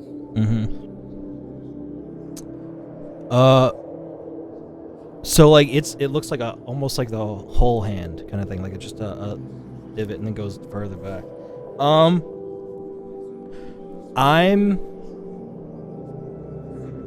gonna take I guess one of the sticks out that I did, and I'm gonna put the stick into the divot and just see like how far it goes, because I've heard stories of you sticking your hands in things and you losing them. So one bad night at a brothel and what's in the box? Pain. So yeah, as you take the branch out of the bag of holding, Mary Poppins style, glance at the hole, and it seems to be a perfect fit as it kind of like locks into place there. As you kind of hear the stone, it almost feels like something like loosened a little bit. I look at them. I go, "Good thing I didn't use my hand. I can't get this thing out." I would have just sprinkled some dirt on it. What do you mean? How does that work? How does sprinkling dirt work here? I seen this this play before. I have no idea what you're talking about. I give him a confused look going, "What?" The stone looks oddly familiar to me. That's all. It looks like the Fifth Element. Okay. I gotcha. Now, I was completely in character. Now I understand. Chris Tucker just comes screaming out the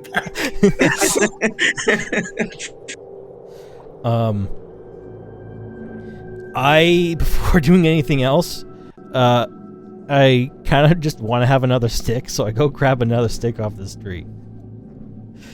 Because I would like to have 2 sticks at all times. While Elevar goes to do that, Carlen, with your investigation, you kind of check around the other side, and over here, you see another symbol. Run over to. This one on the lower part of the ring has 4 straight lines stacked on top of each other.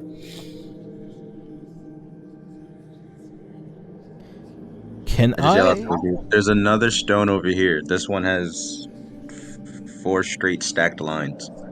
I come over, like I come back there, and I go, "Okay, so we got squiggly lines, which I thought meant air, so that's why I blew on it. Nothing happened, so it's good to know. 4 straight lines. I'm gonna guess if we're putting them to elements, earth, because layers or something. I'm really just pulling at stones here. And can I see if like this divot right here in the ground matches like the shape of this rock? Oh, that right there. This and that, yeah. Yeah, I'll still go off your past investigation check before. No, it doesn't. It almost, I couldn't find the right shape. It almost looks like almost like a triangle, like a marker indicator. Oh, okay. Gotcha. So then, if it looks like a triangle, then I wouldn't have whatevered. Actually, I would probably still check the rock, but then I'll go over to the stick, and I'm gonna grab it, and I'm gonna push it. Okay. Yeah. Give me a strength check. Strength check. 20, baby. Nice. And I'm gonna push I it. probably should have made that an athletics check. So if there's a little bonus to that, you can add to. But it's a nat 20, so you're okay. Athletics would be the same. Okay. So you're gonna push it clockwise. Clockwise, yeah. Okay. Yeah. As you grab onto the stick with both hands, you start walking and you feel you hear the grinding of the stone along the dirt as you are turning this outer ring. Cora, where you're standing, as he's turning it, let me actually rotate this shit.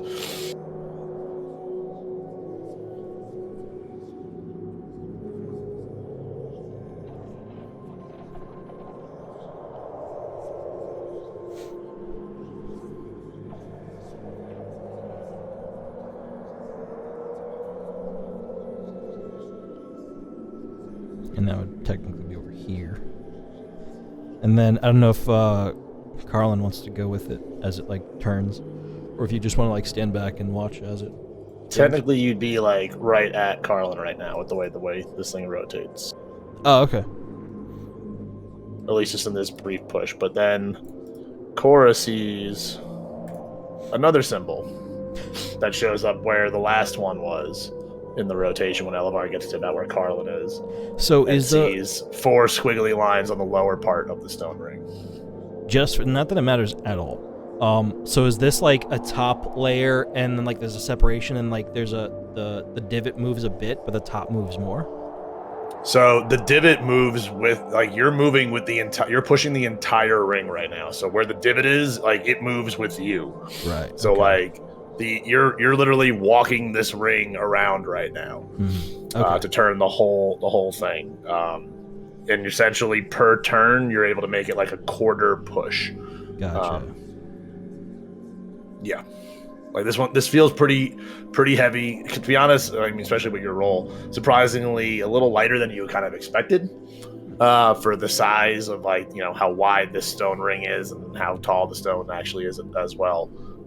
It seems to move pretty easily with the way you rolled.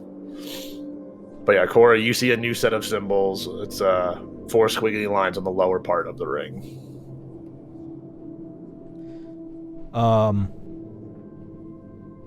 If we don't see anything, if nothing happens, we don't hear anything audible, I'd probably continue to move it unless one of you guys have a different. Bob, I want to go and check out that other stone that I saw on the bottom. Okay. Is there like any, like, how I guess you stick the piece of wood in that? Like, is there anything I can discern, like on top or? So, I mean, it's not like that he stuck the stone into the stick into the symbol. It just happened to be a divot in the area that was near the symbol before. So you haven't seen any other divots on this ring as of right now. But nothing has changed as far as this symbol goes. It's just moving along with the stone.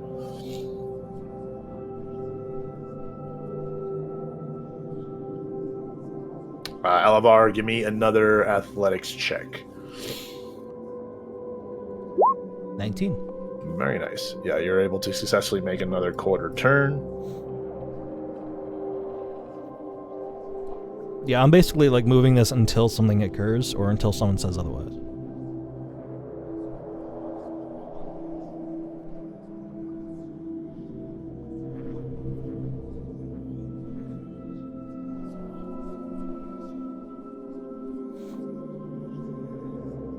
Sorry. Cora, you see another symbol where there's 4 squiggly lines going from left to right, going upward. As Elevar puts that into position, and it seems to line up with the like triangle indicator on the ground, the symbol lights up red. Like the lines light up.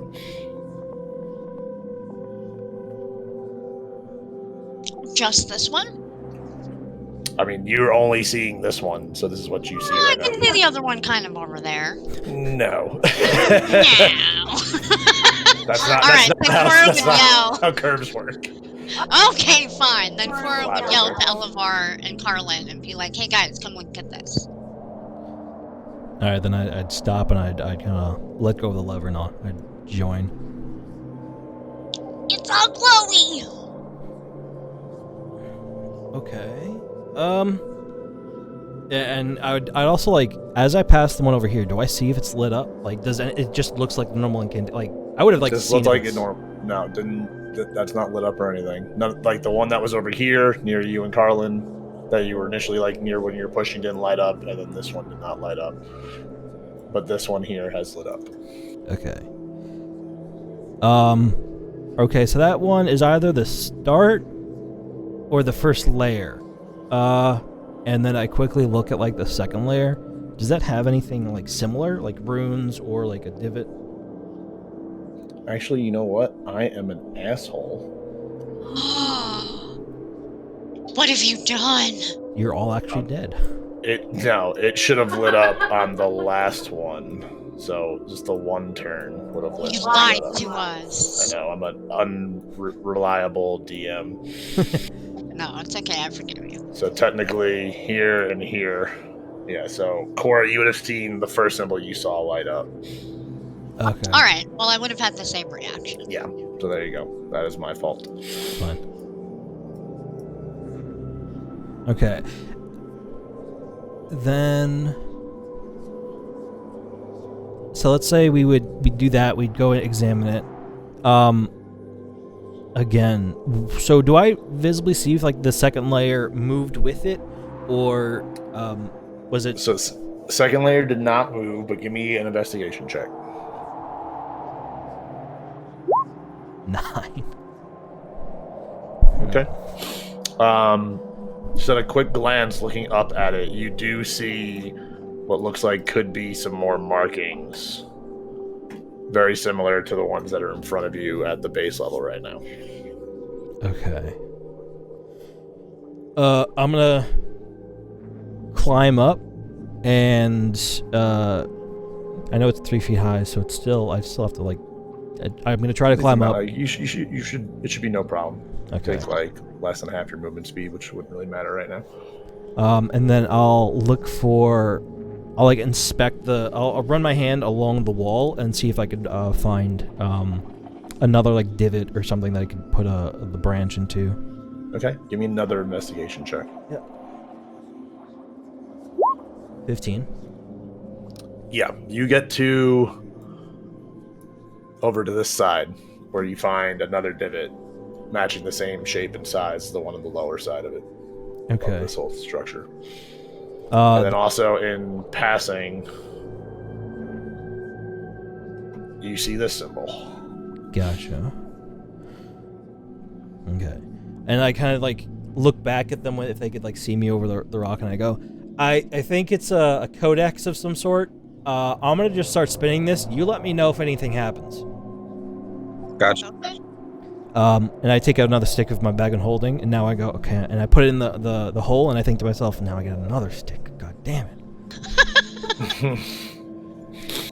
I look in the very similar, like you feel the kind of like it lock suction into like it's like a perfect fit, and you hear the stone just like again like something like loosens up on this stone ring. Okay. I'm going to move counterclockwise. Okay. And I'll give you an athletics check. Nat 20. Wow. Where were these Okay. earlier? Wow, very nice. So this middle ring, very confident in your push. You're able to push it, but you definitely notice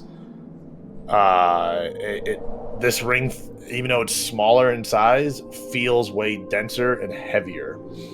You succeed in pushing it, you don't have any problem, like you're able to do it, but it definitely was like a little bit more of a strain to like get it started than the much bigger, wider stone. Right, okay. Yeah, it was still an awesome roll, so you're still able you're still pushing it, but it was just something you note to yourself like, huh, that's strange. You would think less stone would be lighter, but it's not. Okay. So I mentally note that. I'm like, fuck, gotcha. And then I'll turn it clockwise. And then as it passes, does Cora see anything change?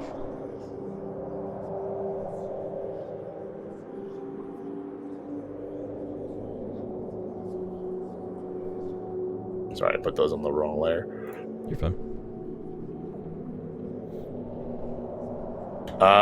Nothing changes yet. Like here.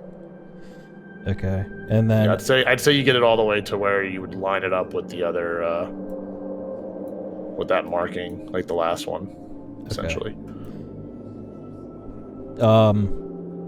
Like me looking towards Cora, kind of like looking for some sort of acknowledgement. I just kind of continue after a pause.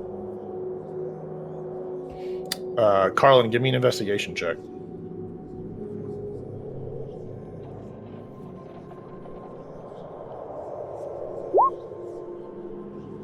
Just got it. Okay. you're able to see in the rotation, you see a new symbol pop up here with the squiggly lines going upward. There's more squiggly lines. These are going up.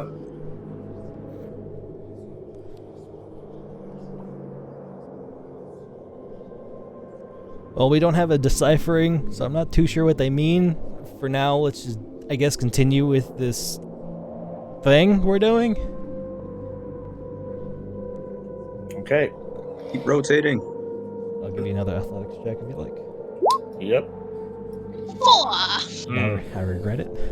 Yeah, this one again. That note that you took of like this seems a lot heavier. It's definitely like trying to. You lose momentum as like you're feeling the struggle of trying to push this thing. Yeah, I can imagine like as I bring it around the first time after like it's not easy, but it's like okay, and then I put it down. I look around and I'm waiting for acknowledgement.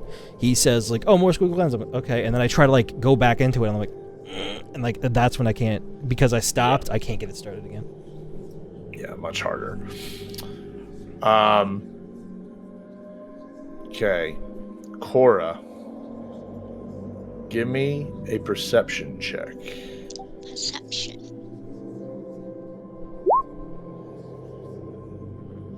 Wow. That 20. She has X-ray vision. You begin to hear the sounds of what it like sounds very similar to like rolling stones, like rolling across the dirt, like down from the cliffs, maybe out from something, where your attention is drawn to this big stone here. As you look over, and it seems to be moving and like shifting ever so slightly.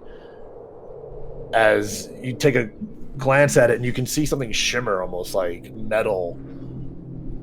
As all of a sudden, a large creature begins to form from within it. As it, you see the rock starting to break apart, and this form emerges from outside of it as what appears to be a quite large rock elemental. God clad damn it, in it's a armor. rock monster. Erupts out of this thing. Cora would say, God damn it, it's a rock monster. And Elvar, like after like trying to like reinvigorate himself, looks up after like she says and goes, God damn it. Right? We're all just like fucking elementals at this point.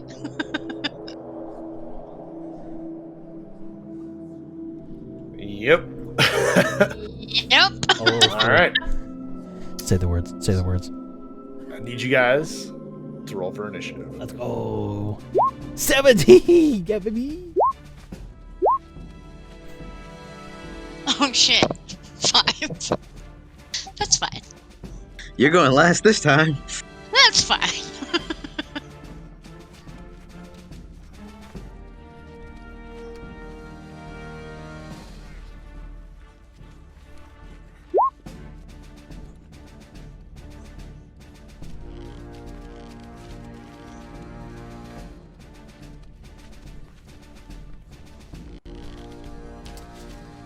Okay.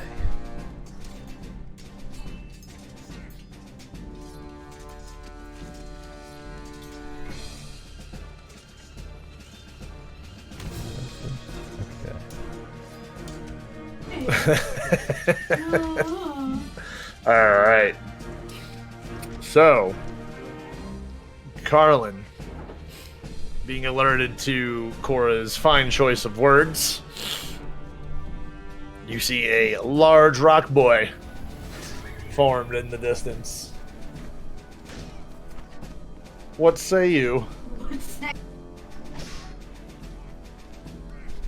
Popping off very early. Second level guiding bolt. Right in its direction. Alright.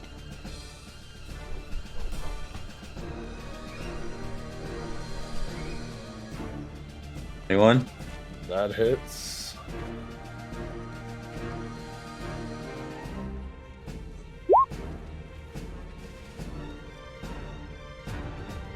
It would just be 11 points of radiant damage. and it is Gotcha. now shimmering.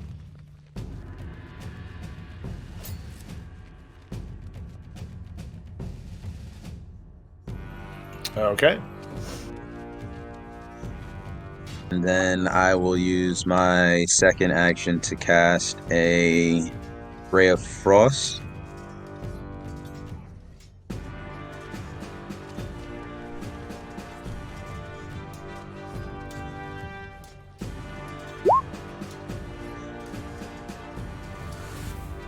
Is that a nat 20 I saw? Wow, that is. Damn.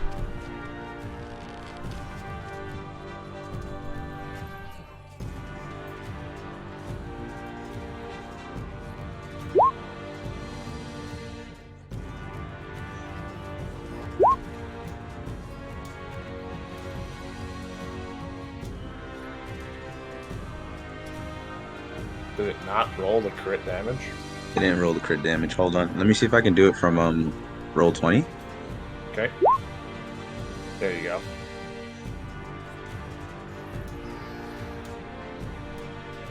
So that would be 16 plus 11. So the 8 doesn't count, right? Because you don't got Radiant Soul activated. yeah, the 8 doesn't count. So 27 total. Yeah. Very nice.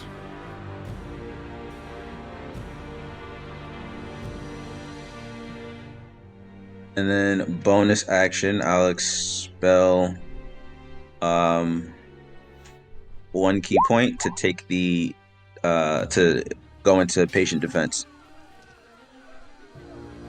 Okay.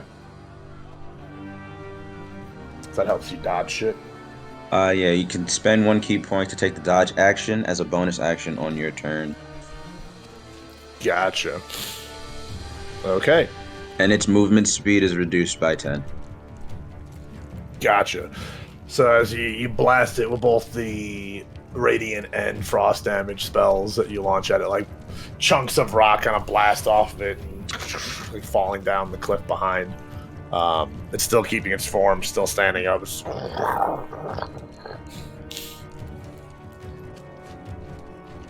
That ends your turn. That ends my turn, Bobby. Elevar. Okay. So I'm gonna use half my movement speed to jump down. So now I have 15 movements left. So I'm gonna just move like 5, 10, 15. So I'll be like right there. And then also just for like the whatever of it, because it's kind of a new weapon. I'm not gonna use the obsidian axe, or obsidian whatever I got, the scimitar, just because I don't want to force a give me stats for it or whatever. So I'm gonna pretend that like for now it's like just like I stabbed it into the ground before I prepped. So I'm taking up my axe. But before I even use my axe, I'm going to put my fist towards it, and I'm gonna go and I'm gonna try to hit with the ring of the ram. Haven't brought that out in a hot minute. Okay. So plus 7 to hit, 17. Does not hit. Very close though, but does not hit. Well, that's an action. So. As a spectral, you raise your fist out, and this like Green Lantern spectral kind of ram like flies at it. It's just like just bats it away. It forms this like almost looking like rock hammer out of its hand, just from like the rocks that are around it form in its fist. And just bats the shit out of the way. All right. And then in that case,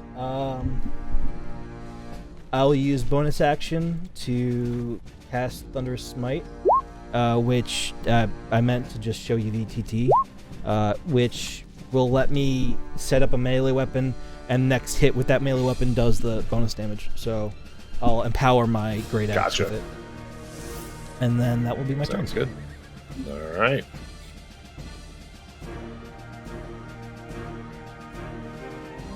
So it lost 10 movement speed. And we have advantage on it. Oh wait, if I have advantage on hit, does that mean I can do the ring again or no? Yeah. Yes.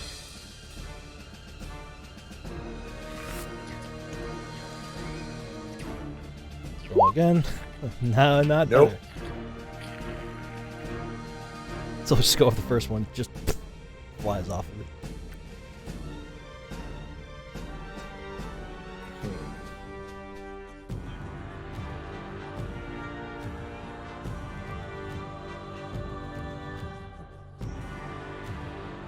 Okay.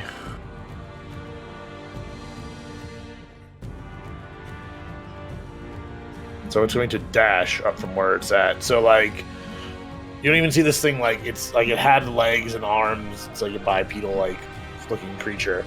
But when it moves, even with its movement speed reduced, it kind of like it drops its legs like into the ground a little bit and just like earth slides like just like very quickly like moves up like into your business. That's kind of cool. Hey, what's Not up? for us, but Not at all.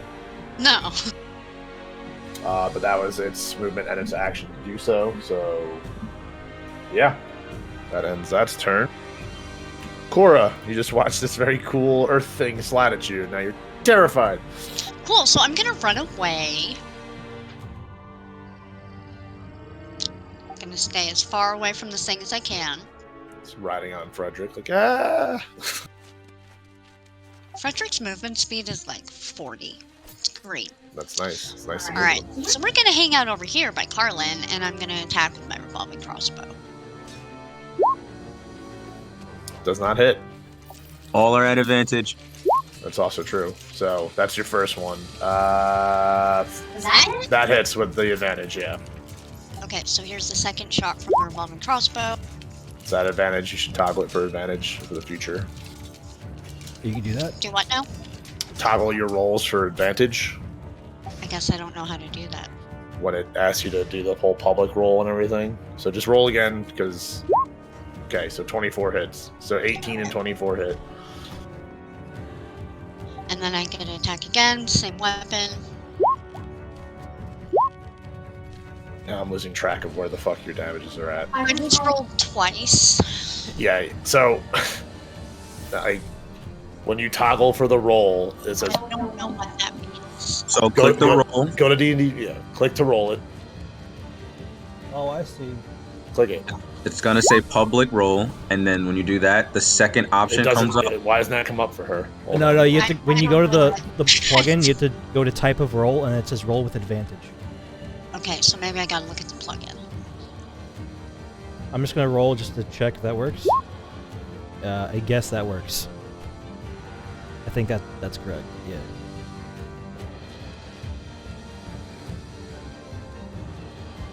Oh, I found it.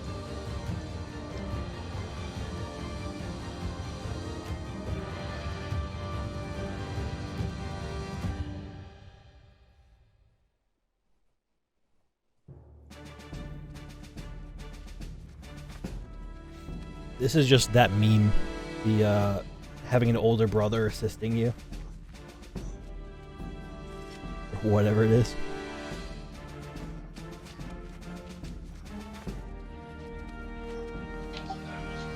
And now Bobby has to go pee. Did you guys know if you have Twitch Prime, you could use a free sub to Bobby? All you need to do is go down to the subscribe button, and then press it, and then there should be a crown, and then you select that button and you sub, and it's free. Gives him money and supports your streamers.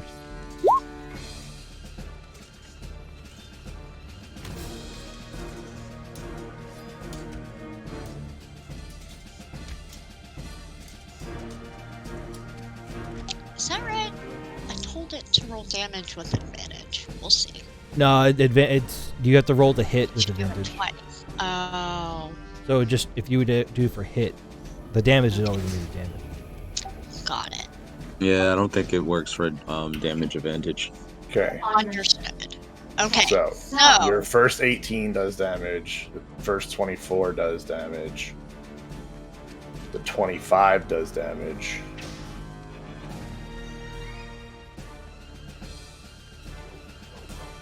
So, click all those ones I just said to roll the damage for. so the first damage is 9. Okay.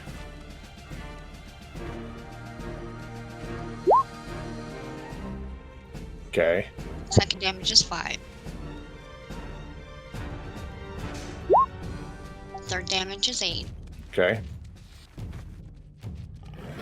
And then if I'm mathing right, I have 1 shot left on my revolving crossbow. Correct. And then I can take a bonus action. Correct.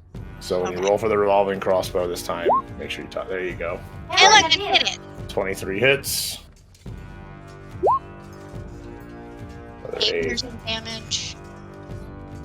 So that's 14 plus 6. That's 30 damage just from the fire in the revolving crossbow right there. And then with my bonus action, I'm going to use my regular crossbow. That hits. 25 hits for 5. Alright. And now I know how to do the things. Thanks, guys. That's my turn. That was huge. That was a 35 damage fucking turn. That was hilarious.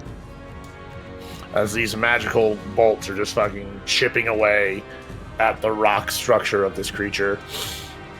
Elamar's kind of getting like pebbles like hitting in the face. Oh God, just please, guys.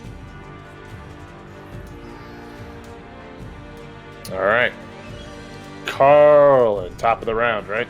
All right. After that round of combat, you guys all of a sudden kind of hear things in the ground at your feet. Like here's like as these things begin bursting out of the ground.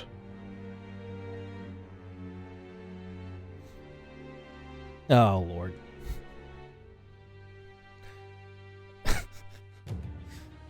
As what appear to be zombies covered in moss and rock and dirt and like roots from different trees or bushes or whatever. Very earthy looking zombies come like rising out of the ground.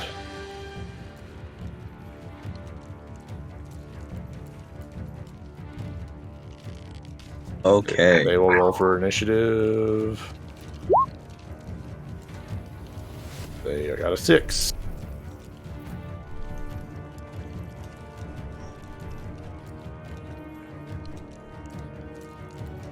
Carlen. Yeah.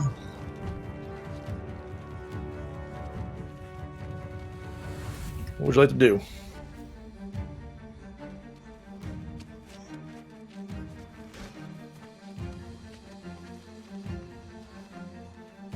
Alright, so I am going to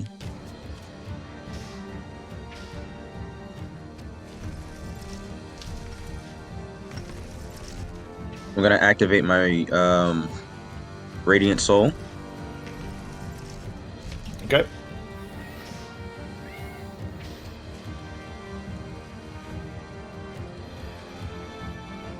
That pops, and then now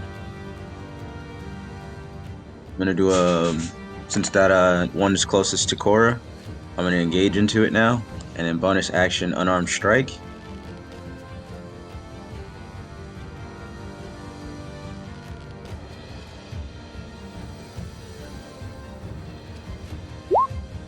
That hits. Nice.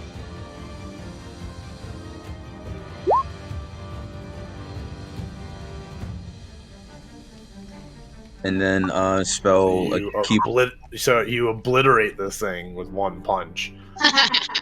But as it obliterates, it like falls apart into like this weird like it essentially becomes rough terrain where it lands. And you get to see like these thorny root like objects begin kind of like coming out of the corpse on the ground as it seems to be trying to expand. But right now, on the corpse itself, that is considered rough terrain. So I let the party know that, hey, every time we kill these creatures, they look like they sprout thorns. So be aware of that. And then as I say that, I expel my movement speed to fly up into the air. Okay.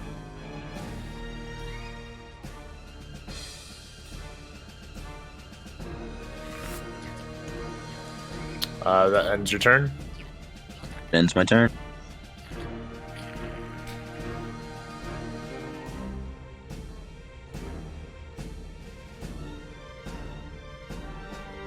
seems Amalor's cat Oscar got into the ring.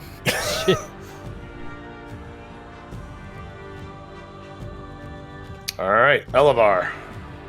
Right. If I could pull off what I'm thinking, this is gonna be fucking dope. Also, if you let it happen. So I'm gonna take a swing with my axe, right at the Earth Elemental.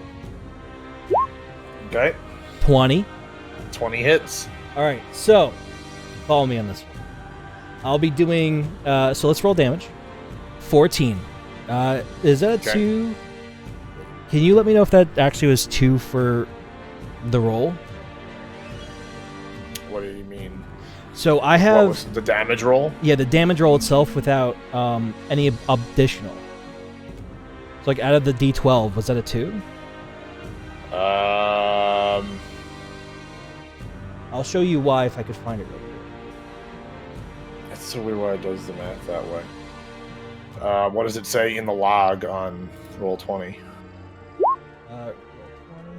Well, that's Is it not in the log on roll 20? I see Carlen. Yeah, I don't really see your roll. Interesting. Most intriguing.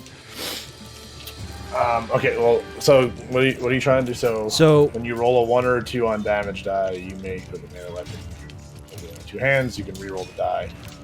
You must take the new roll. Because I don't know why it does.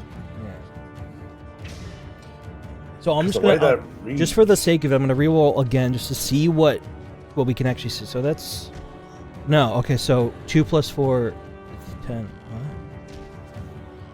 All right. So I'm guessing I didn't roll a. It's saying it's technically saying you rolled a 6 on that second one, plus the 4 is 10. Okay. So So then you rolled a 10 on the first one, plus 4 made it 14. gotcha. Now I understand. Cool. That'd be the best way I would interpret it, because it's giving some weird formula to roll the D12. That's why I and was it's so saying what it confused. equals is the 10. Okay. it's So very- yeah. So that's So good. yeah. So that wasn't whatever. So anything I hit -4 is what I actually rolled. Good. To know. Sorry to sidebar. No, you're good. You're Okay. good. So 14 damage plus my The smite that you Thunder put on there. Smite. So I'll roll that. So that's 5 thunderous damage. Plus, this is where I have to make sure that you're okay with it, because I'd want to additionally do Divine Smite, but because it's saying no action, it's whenever you hit something. But I didn't know if we could stack it. No, yeah, I think I wouldn't see why you couldn't stack it. Like, So- you used your turn to put that thunderous smite on your weapon beforehand. So and I then- would Yeah. I would do that at second level, so that'd be 3d8 technically. So I'm gonna roll the 2d8 since it's right there, and then 1d8. So 15, 20, 15 plus 15, so that's 30 damage 30, total. 34. Because I rolled it the second time for curiosity, so the 14 damage was the first time technically. So Gotcha. That's right. Okay. yeah, because there's a lot of numbers. So 34 So damage 19 on the plus- first okay. hit. I'm gonna use. So technically, he would then get knocked back and prone, unless that doesn't happen because they're elementals and it didn't work on the Oh, first. is it a saving throw it has to make? DC yeah, 15. strength saving throw. Okay. Right. And that's my first hit. –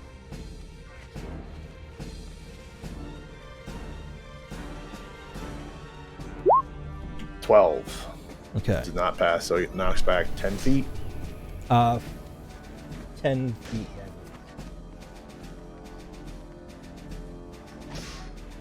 All right. Oh yes, that's yeah. So he's prone. Is that correct, or they don't get prone? So they actually have a condition immunity to being prone, so he doesn't get prone, but he slides back, just like, and it's just these 2 large, just like tread marks, just in the dirt from like his feet, just like, just sliding back, like. Okay. And then I'm going to approach him, as stupid as this is. Stupid. Elvar is a showman. So I'm going to walk forward. And you're gonna get a opportunity of attack swung at you. Oh, fuck. Right. It's a 15 hit. 15 will not hit. Then you're okay. I will also cast, because I still have my bonus action. So I will, if possible, cast my Thunder Smite, and of course I keep on rolling. I meant to just display. Okay. So I'll cast Thunder Smite on my weapon again, and then I will. Is it called? It's an action to cast that. No, it should be a bonus. Okay. Yeah, bonus action to cast, Gotcha. which will then use my bonus action for that turn, and then I will roll to hit at advantage, 20. No advantage. If you're trying to do the advantage for me, it ended. Okay, well then, would you take the first roll out of that, Bobby? I mean, they're both 20. Yeah, I guess it doesn't matter.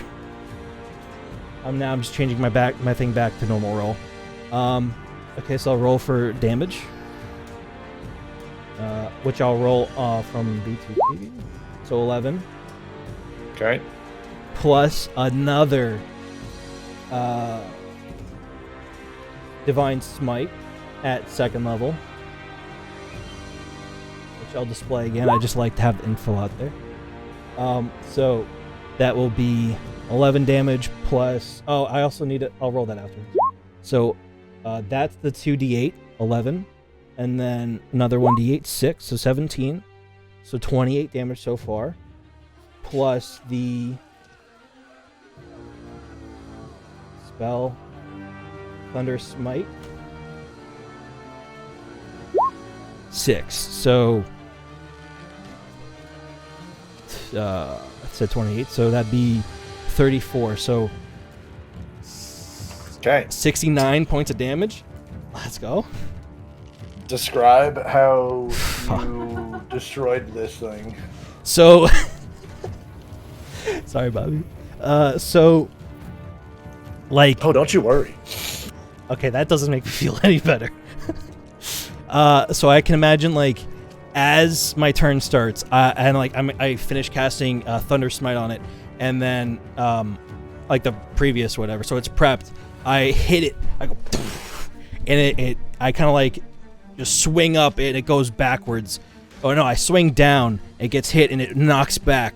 And then as I'm going forward, I like Thunder Smite again onto this thing, and I like spin upwards, and like I jump up, like how Thor did in the first movie, and he just like completely decimates from the like chest up, and just it goes, and it's just you hear this thunder throughout the area, and I just bam, and then I land, and I do superhero landing, and I'm like my one So bad for your knees. yeah, fucking Deadpool. And then I land up, and I'm just like, I have my axe out, and I kind of get back up, and I go back onto my thing as like all the rocks in the area rain around me. All right. Very nicely done. 69 damage to the skull. Yeah, that was wild. That's crazy. All that seemed kosher. I'll have to look back at that later another time, but it all seemed kosher, so. Yeah, from what I could tell, it looks like anytime you hit for the Divine Smite, and then it says it's not an action, and it doesn't even say it's a bonus action. So. It's just something you can do. It's a special. Yeah. Yeah, that was wild. Nicely done. Nice redemption from getting smacked by the fire, guys. All right, does that end your turn, sir? I have movement, technically. I mean, I moved up, so I have 25 movement. I'm gonna 5, 10, 15, 20, 25. I'm gonna move back, because if I don't, I'm fucked from 3 ends. So yeah, I'll kind of come back here, and then I'll just kind of like bring out my axe and ready myself. Not that it matters, Okay. but yeah. All right.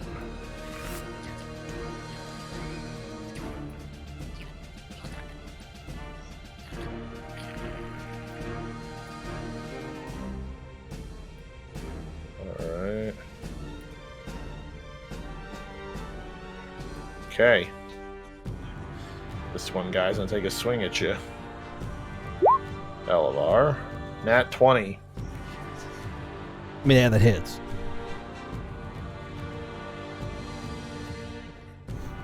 Oh, are these custom because...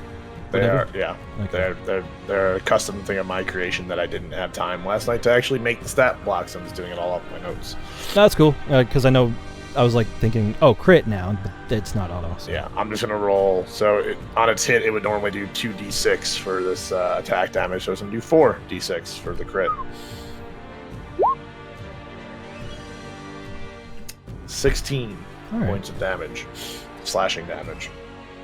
As like you feel the claw swipe at you, and like it doesn't feel like normal fingers or nails that are hitting you. Like there's like a flurry of like thorn barbs like scratching into you. Even some of them leaving and like digging into your skin and being left behind as they break off the frail hand of the zombie here. Gotcha. So like as it's clawing me, I'm thinking back to like the thorn bush in front of the orphanage or something. Like, There you go.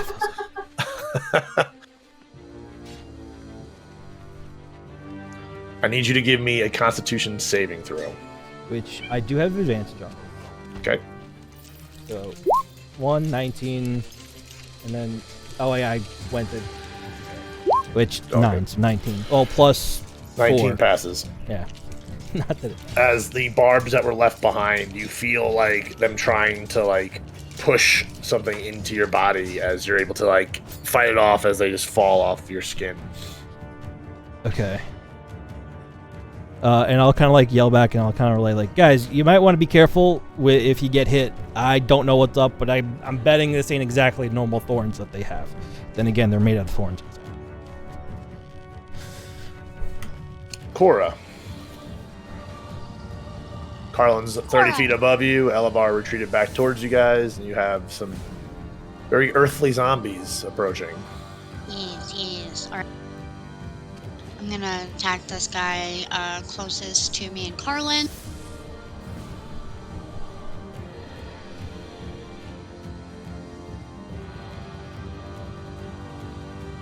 What?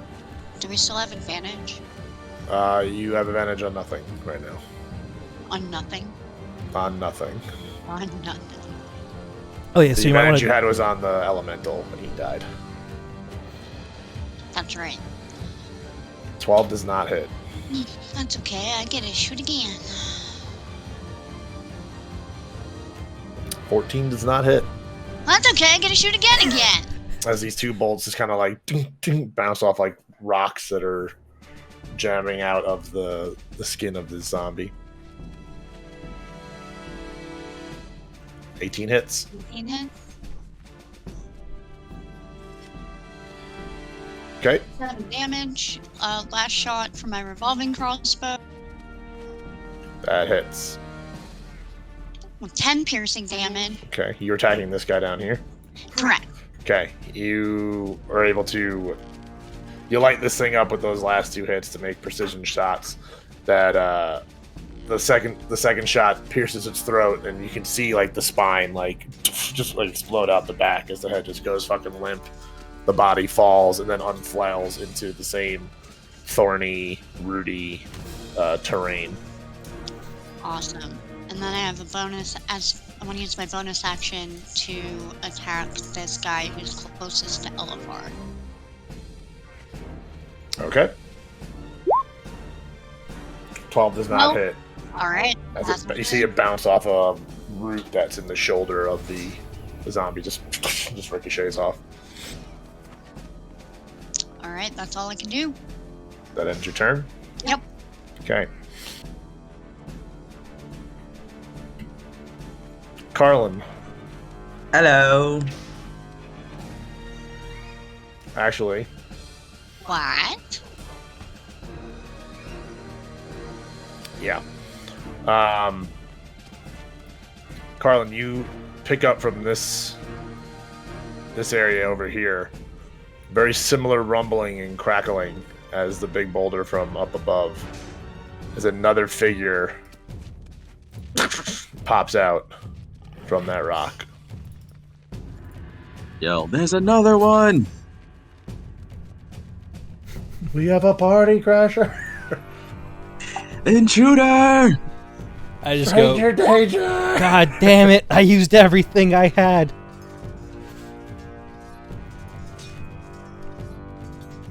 I know.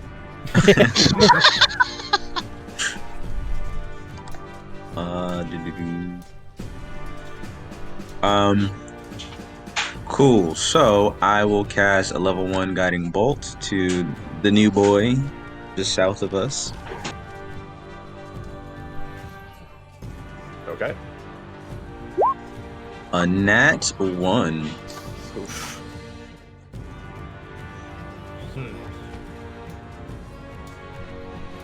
Hmm.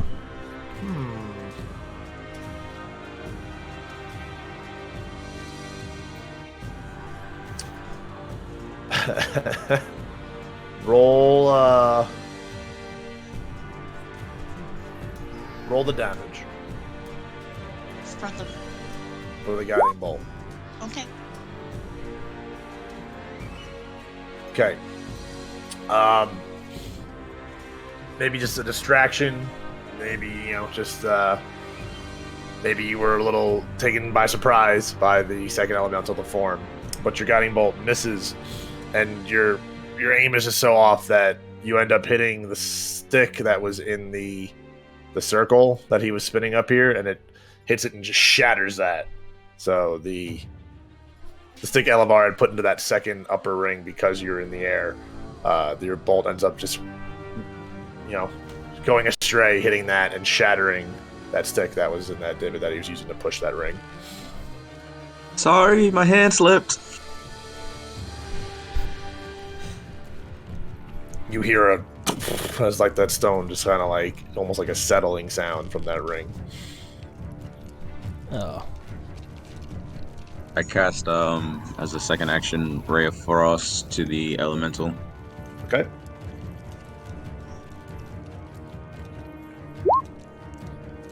That hits. So it looks like a top of a Good mountain points. peak. He has a snowy hat on. It's a winter Geb skin, You have Radiant Soul activated right now? Yeah, So that's 15 total? yeah.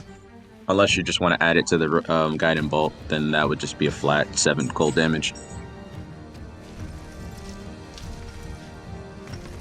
I'm going to say no, because you didn't technically hit with it. Gotcha. So 15 points of cold damage to that boulder dude. That Gotcha. Geo dude. Get it.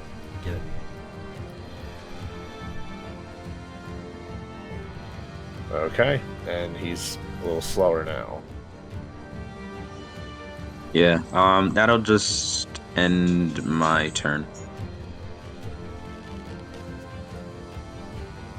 Okay. Elevar.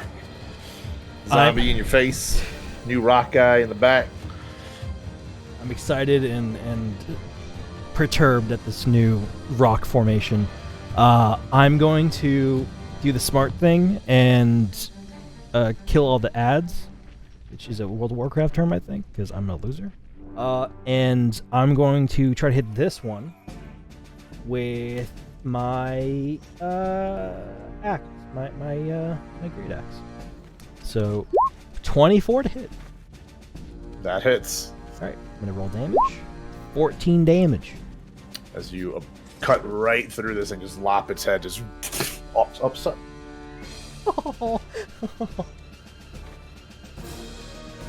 He smacked him. Yeah, as this, you lop its head off, and from the neck hole, like just down, it unfolds from there, like a UV map, just like as it becomes the rough terrain at the ground there. Okay. So with that one down, I'm gonna move up to this one, and I'm gonna attack that one. Okay, 19. that hits. All right. All right, 5 damage. Wait.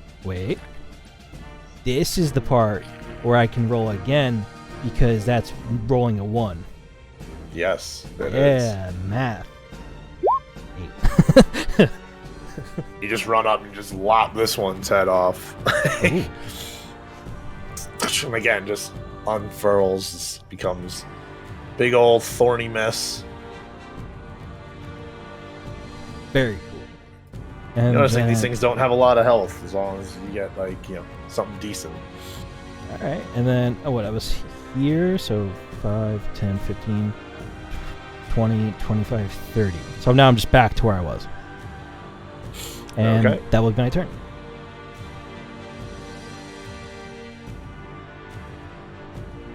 Okay. This thing's movement speed is reduced by 10 now, right? The big rock boy, that's what the Ray of Frost did? 10 movement speed? Is this a new turn or no? So yeah, it's still Yeah. reduced by 10 until my go. Your next turn. Yeah, gotcha.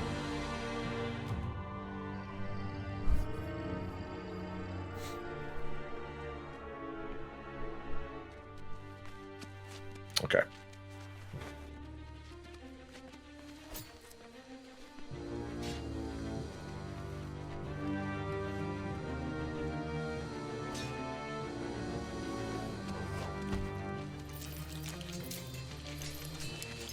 Oscar is so loud.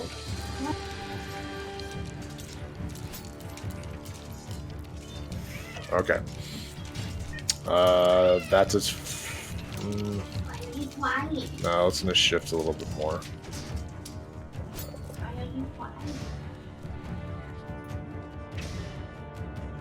It puts itself up on the hill.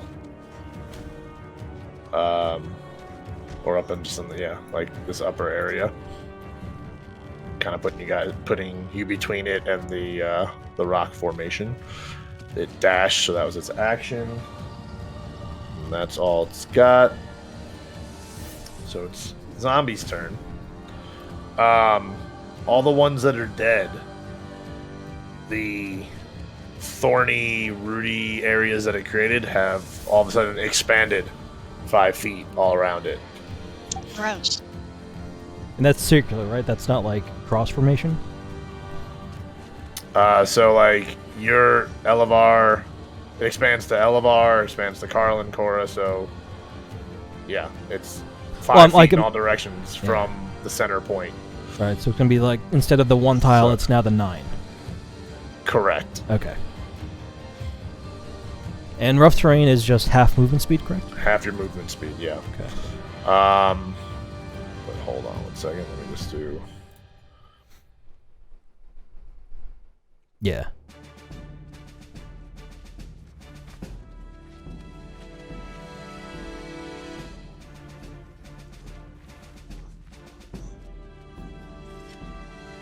So all that is now, anything in any of those boxes that are touching those red lines are now considered rough terrain. Yeah. And then also...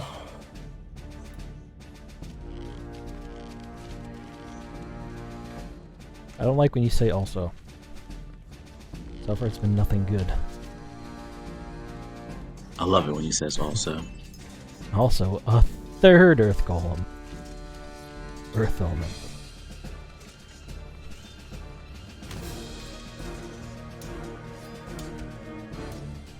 So I pushed the wrong button. Eleanor, you look over to the rock wall that's to the side of you, and you see just something eject from the rock wall itself as another one of these zombies, just covered in rock and roots again, just comes bursting out of that wall. Cora and Carlen see one that bursts right up next to the elemental, like right at its feet, like almost as if it's stepping there disturbed where it was resting.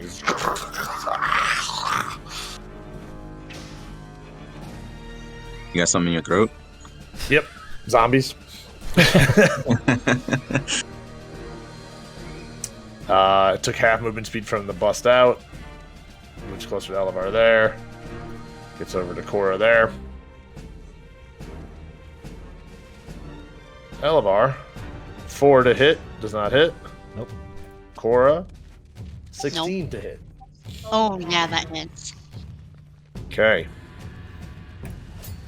It definitely doesn't help me, but you still have this guy to move. Oh, thank you. That's 8 points of slashing damage. Got it. I also need you to give me a Constitution saving throw, because again, as this thing swipes you, you feel these thorny barbs get left behind. And you have Did plus you 4. say I have to do a saving throw? Constitution saving throw. Yeah. I get advantage on saving throws against plants. I know that's oddly specific. It's called land stride. It's a feature I have. Yeah, you get advantage. Advantage on saving throws against plants that are magically created or manipulated. I got you. Yeah. Sorry, I'm just saying it out loud for myself. Yeah. So what am I- Constitution saving throw with advantage. Plus Got it. 4. And plus 4. Well, there you Both go. 20s. So There you go. 24. So you're okay, as again, these barbs seem like they're trying to dig deeper into you after they left the zombie's hand, but then you were able to just pop out of you. Kind of like Wolverine pushing a bullet out of his skull. I like that. So no damage.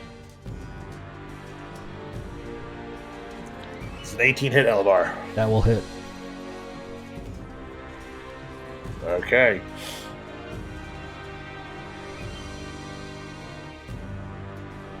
You take 5 points of slashing damage. Okay. Thorns left in you again. I need you to give me a Constitution saving throw. Yeah. 20. And then at advantage as well. 17, so 24. Okay. Yeah, you succeed again, just pushing those thorns out.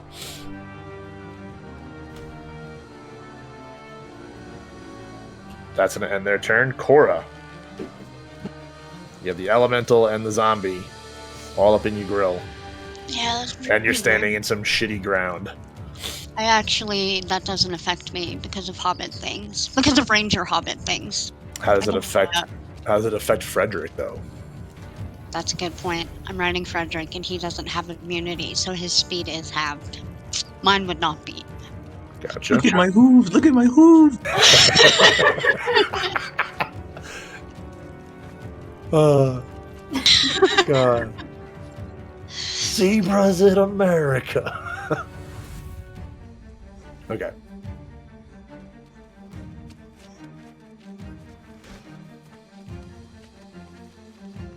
Math is hard. Frederick's speed is 40, so I can still move over here, right? Yes. So I'm gonna do that. So the way you want to think of rough terrain is like your movement speed is halved. To move through it, it would cost so if it's a 5-foot square, it costs 10. So like for you to move to the next square just out of this red one, like to move I got you. here, that costs 10. And then that would cost another 20. That would be 30. Yeah, so that'd be 40 there. Yeah. So actually, because of the way you're moving, but like if you were just moving through one, like it's not like your movement speed just gets cut in half. It's the way you move gets cut in half. Got it. Okay.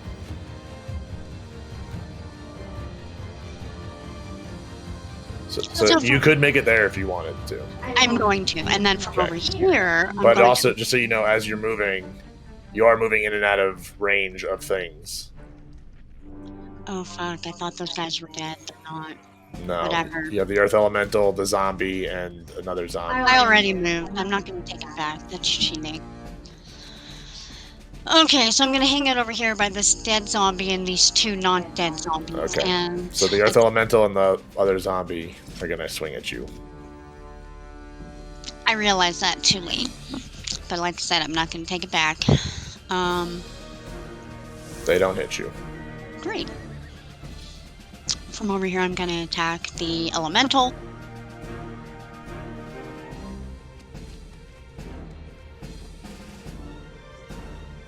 .21 hits.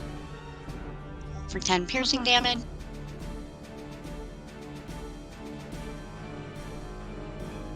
Does 19 hit? It does. For 7 piercing damage.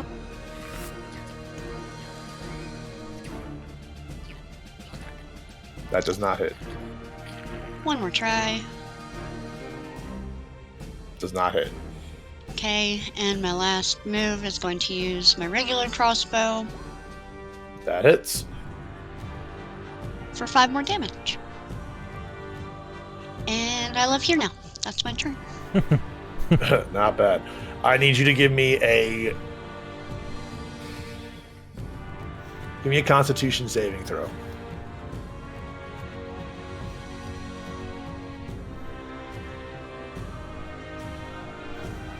So 12. Unless that's Okay. against plants. It is technically plant stuff. Is it against the plant? Yes, you're. Yeah. This is against the terrain that you're standing in, that you ended your turn in. Okay. So 15. 15. That actually passes. Amazing. Yeah. The rough terrain seems to be alive. Like it's coming. Like you can feel the roots and like the vines like trying to like grab at like you and Frederick's ankle. So actually, I need a Constitution saving throw from Frederick as That's well. fair, yeah. Where are you, Frederick? He gets +4 as well, right? Yeah. I think it's any ally. But he doesn't get any advantage or anything. No, it's a 16. He passes. 16. He's able to look at my hooves, pulling them off and kicking him out, like biting out some of that stuff. My hair. All right, that ends your turn. Yes. Carlen, you're up in the air. That I am. How high up is the rock elemental?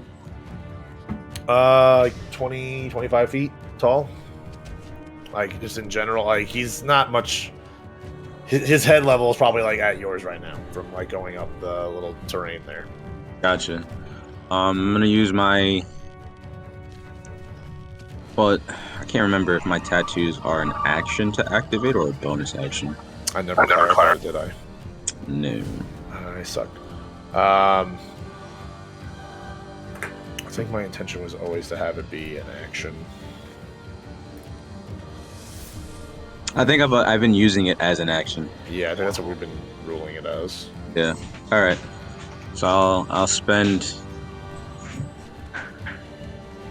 1 action to activate my tattoos. Oh, as a bonus action, you can gather this magical energy to use for your next 4 attacks. So it's a bonus act. It says a bonus action.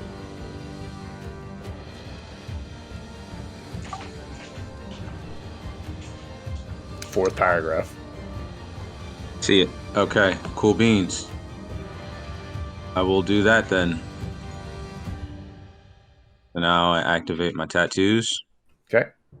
I'm gonna fly towards the face of this rock.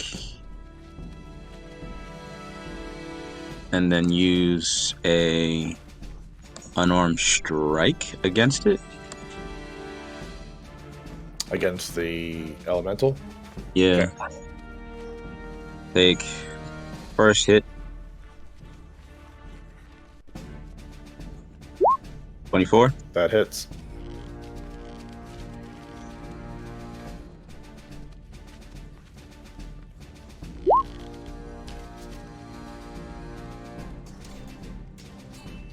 And 20 your points of range damage. is 20 points of damage. Nice. And then my second strike. I kind of keep forgetting you guys are a lot of burst damage. Cora especially. Cora's the burst machine. Fucking Gatling gun over there. Yeah.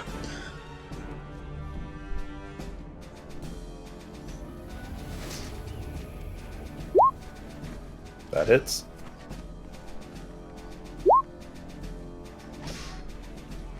Damn! Damn. 9 points of damage. Doesn't get the bonus, but with the first attack, it has to make a strength saving throw.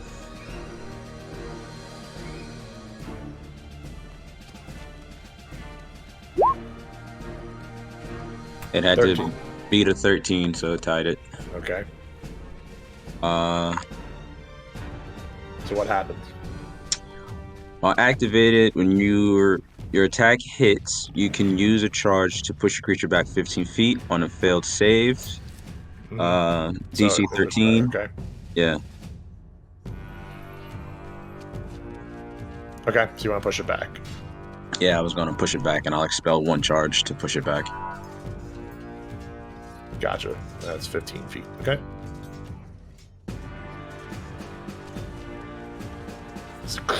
Again, just big divots just form.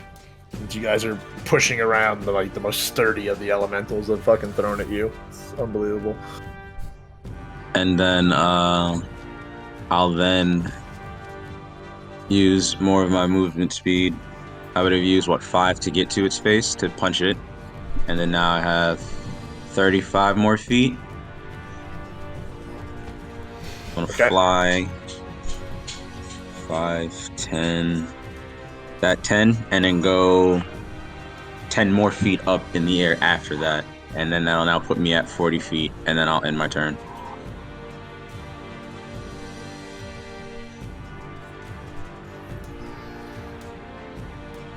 Damn, okay.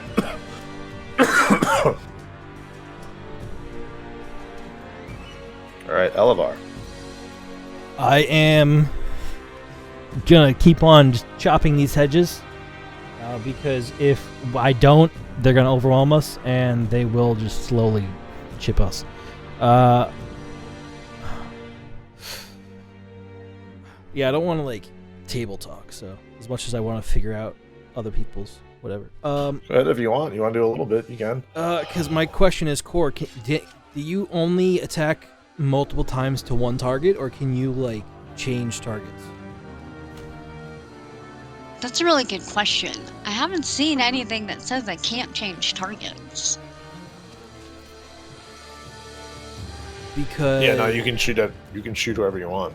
That's what I thought. Because if you want to try and take these guys down, I'll tank these hits for now, and then I'll use my... Nah, I think I'm going to save it for... On the off chance I know what's happening next, I'm going to save it for then. Okay. So I'm going to go ahead and attack these boys in front of me. So first attack is going at this guy. 24 to hit.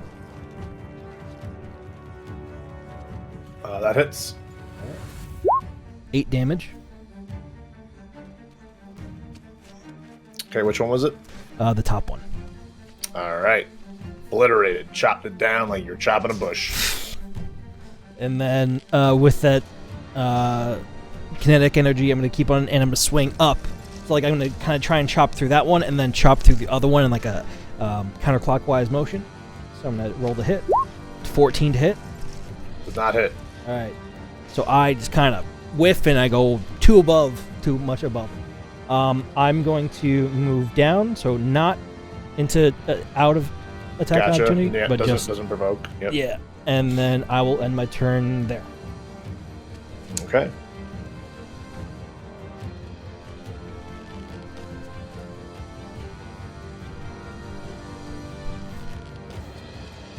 I see why you put yourself higher in the air, Corey. I see you. Bastard. Nah, he's smart. Ray of Frost wore out, right? Yeah. It wore it out on my turn. Gotcha.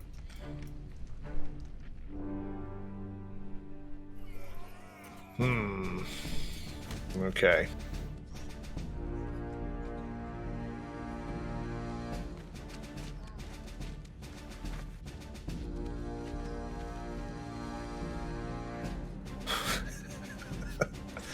So mean just because he gets picked on all the time, but it's really the only option he can do right now.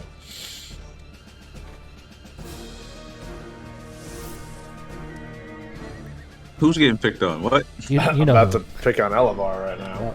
Oh. Sorry. Yeah, I mean, probably we talked about this while you went for the mid break earlier. I already got 2 characters lined up, so.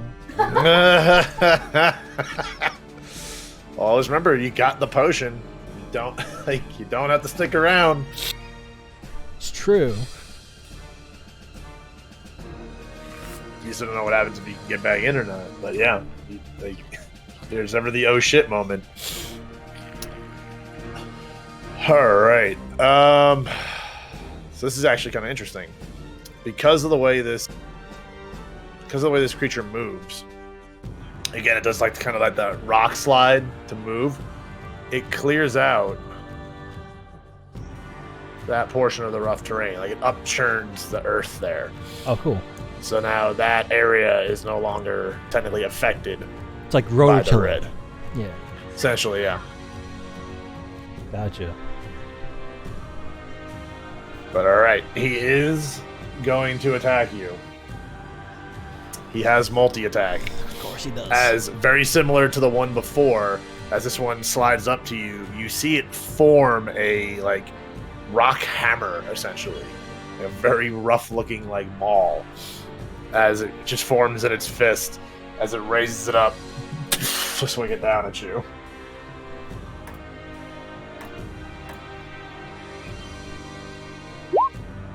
Okay. 14. 14 will not hit.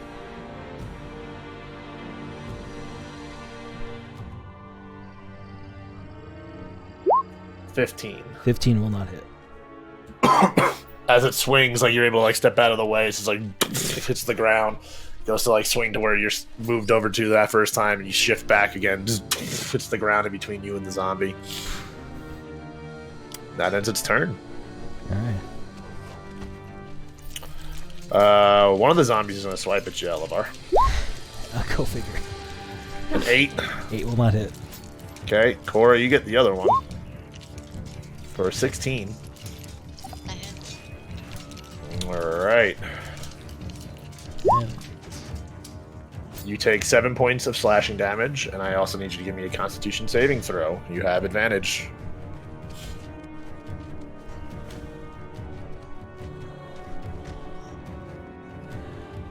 So You pass. Yeah. You pass it. Take the damage or not? You take the damage. This is something different. Again, the thorny barbs from the swipe of the zombie are left in you, and you were able to either pry them out or stop them from digging deeper into you. So it's like an Iron Man situation. Yeah, or like, you know, the Hellboy fucking the dog thing that he's chasing around and leaves the little fucking like spiked prong that lay eggs in him sort of deal. Not saying these thorns are laying eggs, but like that's the visual. They're digging in. Yeah, like you see this big fucking like thorns fucking digging into you. Cora, your turn. Alright, well, I'm getting out of this terrain.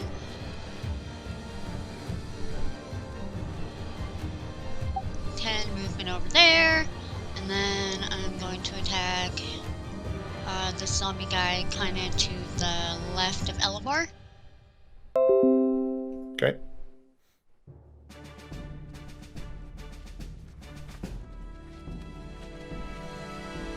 $13 does not hit. Gonna try and hit him again. 28 hits. 8 damage to that guy. Yeah, you put a bolt right into his temple as he falls Hell yeah! and Then I'm gonna unravels. go for the guy to Elevar's right. Does not hit. And again. Damn. And that just misses. Just flies over it. Whoosh. Well, pretty impressive that these bolts are doing anything to rocks in the first place. Then I'll use my bonus action to attack once more. But not all rocks. There's some soft spots. 20 hits. And 6 damage. It's pretty decent, but yeah, you hit it like kind of in the chest. It's like, she just looks up your direction, still next to Elevar. Alright, that's my turn. Carlen. Is there... Alright, I'm gonna... You're probably like 15 feet above this thing right now.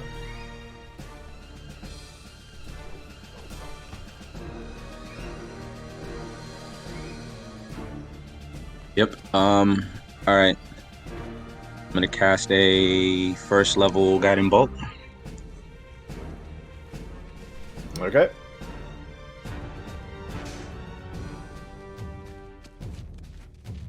21. That hits.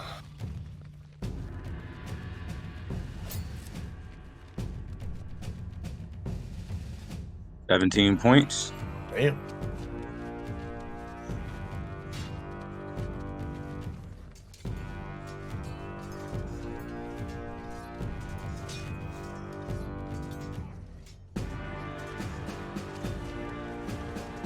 And I'm gonna cast Ray of Frost at it. Okay.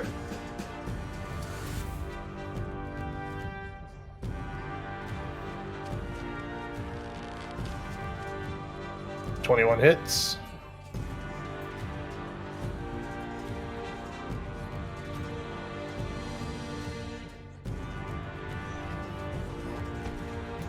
For 5 total 5 points. damage.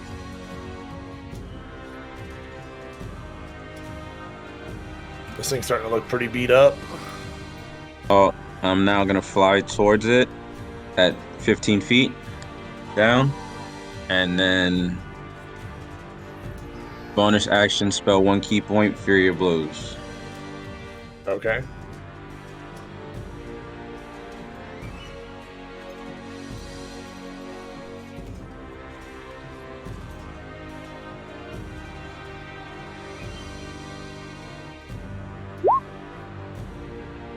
Does not hit. As you make contact, it's like you come up to it and you go to like hit it in its head, and you make contact with the metal plating that is around its head shape.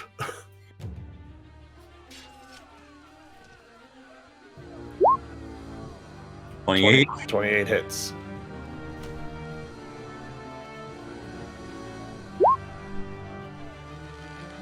That's just 10 points of 10 damage. points. And then that will end my turn.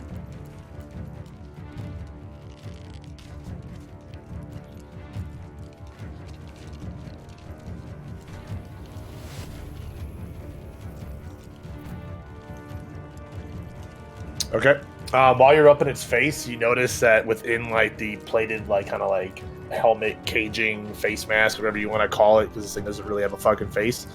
You see in the head, in the center, there's a divot, or a pretty decently sized divot, with a like gem very similar to the water one that you're holding, and the fire one that Elevar had found. This one has like this very like green tint to it. Yell out, the gem is in its head. I found it. And then that'll end my turn. Elevar. Okay. I'm going to simply swing my axe at the zombie first. Okay. Nat 20. Tell me how you do it. I'm gonna I'm just gonna like quickly, like with one hand, like not even two, just with my axe down like just the center of it. Yeah, and then I'm going to kind of like once it's down, I'm gonna like reel up, and I'm going to cast as I'm like swinging. As a bonus action, I'm gonna cast Thunderous Smite. So displaying BTT, I always cast it. So I go Thunderous Smite as like I smack it towards the elemental. 22 to hit.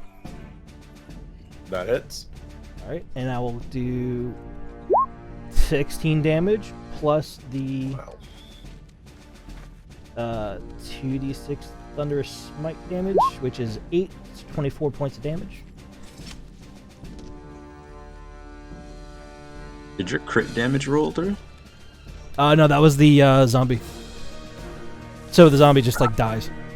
Yeah, I didn't even have a roll for damage for the zombie. It's like a crit on a zombie that's supposed to be a one hit normally. Like you don't need to roll for your damage. and by default, I'm gonna hit at least like 6 damage or whatever. So total right now on this guy is 24. You said 24. Okay. Uh, This thing is barely like after that hit, that thunder, like parts of it start falling apart. It's still standing up and like trying to keep itself up, but like it's just crumbling at this point. You can see the glow in its head to kind of like dulling and like blink, like a fluorescent light that needs to be changed. Can I add on another? No, because that's what I planned on doing. I was gonna add another Divine Smite on top of it, because I have another spell slot. Yeah, why not? Can I add that now or no? If you want to. Okay, I'll expend one first level spell slot for my final first level spell slot for a Divine Smite, which is beyond 20, and then it just does an extra 2d8 of damage, so 6. So 30 points in total. As your axe strike just like this, almost like a delayed fuse, just as like the thing is sitting there trying to like keep itself up, just you just see this radiant fucking explosion just burst out from the center of it as the rest of it crumbles down. The head fucking slams down, the plating falls off as the gem rolls out and loses its complete glowing hue to it. Okay, and if that's the end of combat, now that is. Can you guess my next question? Which is? Can you guess it? Because there's a theme. What are you trying to loot from this thing? I want to see if its maul is intact. Its maul crumbles as rock. It's not a real weapon. Damn it. Yeah, I kind of figured. You can take a pebble. Can I investigate the metal from the helmet and see if it's like, because I know it's going to be larger than my head, I guess, right? Give me an investigation check. Nat 1. It just looks like metal. Yeah. It just looks like thrown together metal. Like you can't discern anything. Other than that. Can I pocket the metal? Like, can I just pocket the helmet? Even though I have no idea what this is. I want it as a trophy, at the very least. And if not, okay, I'll just take, like, a pebble, like Cora said. See what the size of this fucking metal is. If it's that big. It's a decent amount of fucking metal. Between that, what else you got? Like, you trying to put it in the fucking bag of holding? Yeah, well, I was gonna, like, see if it, 1, fits my head, 2, what type of metal it is, but I kind of just rolled a 1, so I can't really go anywhere with that. So I would just then put it in the bag of holding. It's like, metal. Yeah, that's all you know. It's metal. Yeah, otherwise I just put it in the bag of holding as like a trophy, since this thing did not have a weapon for me. Bastard.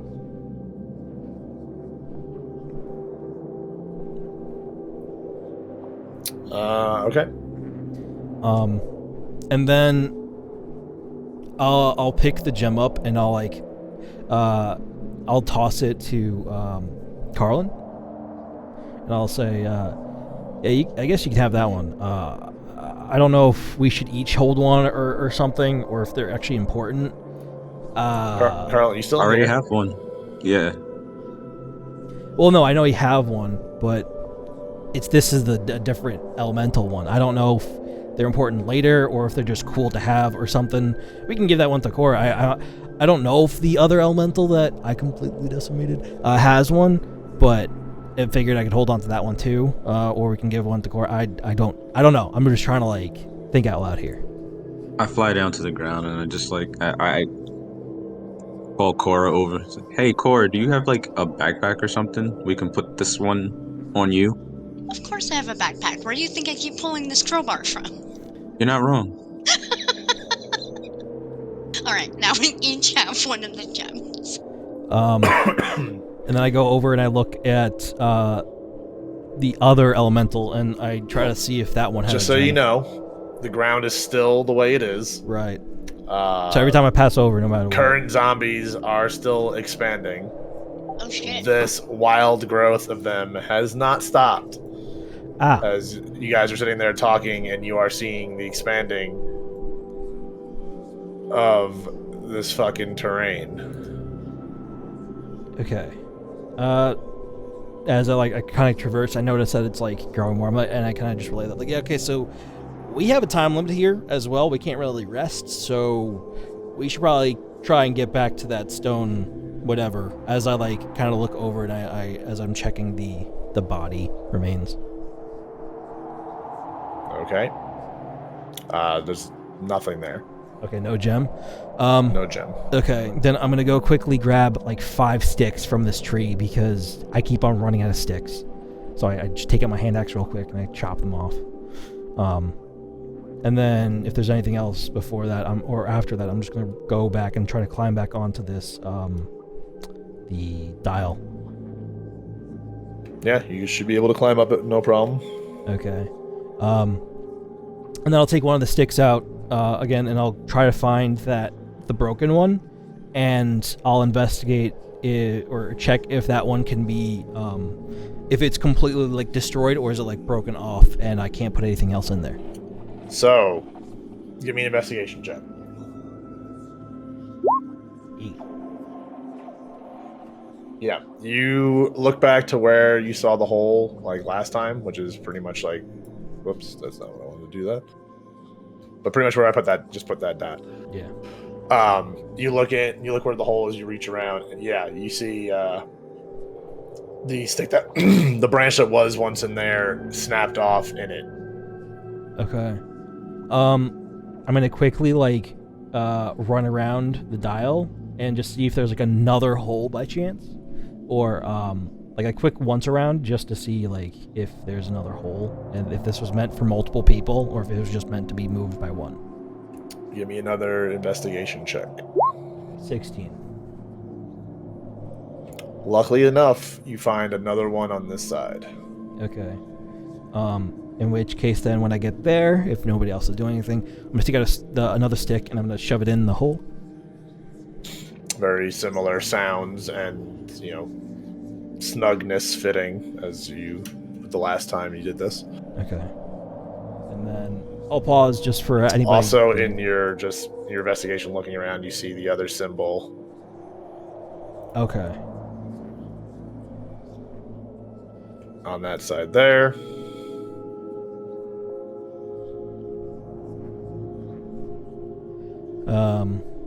If nobody is doing anything, then I'll try to move this counterclockwise. I was doing counterclockwise, I believe. Right? I think it is. I believe that's what you did last time. Yeah. So I'll try to move this counterclockwise. Okay. Just 1 second. Yeah, Yeah. you're still doing that. Yeah, yeah. But the ground again, those vines and stuff are expanding. So, Cora, you're kind of running out of options and ground to stand on right now if you don't want to be stuck in this shit. Carlen's flying around, but it keeps expanding outwards. I'm gonna get off Frederick and see if he can climb up onto that first tier. Give me a animal handling check.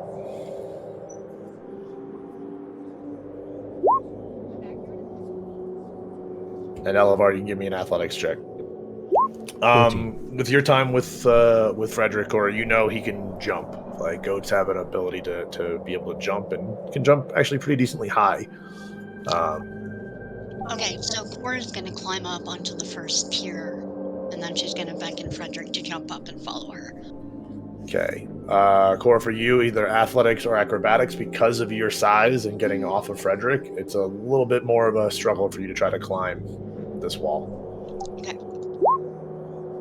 Alright, you do okay. You get up there. And give me a dexterity check for Frederick. Frederick.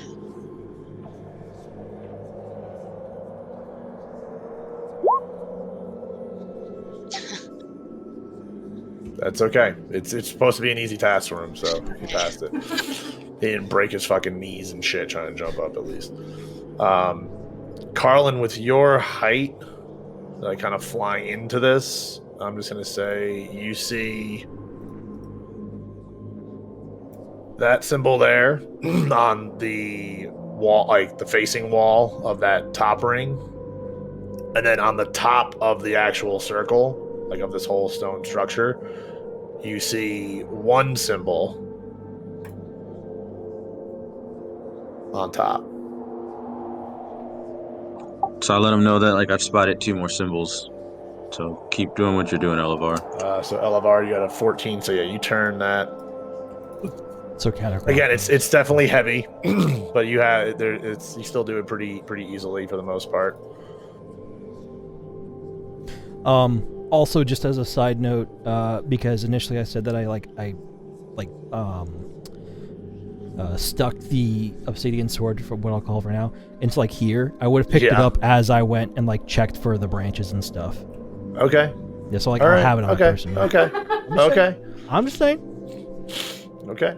Because otherwise, I have to, I'm just saying. Yeah. Okay. So, yep. Cora, as you're standing there, you see this symbol light up as it gets to the matching side of where that symbol was. That's what I get for pushing on 2 different screens.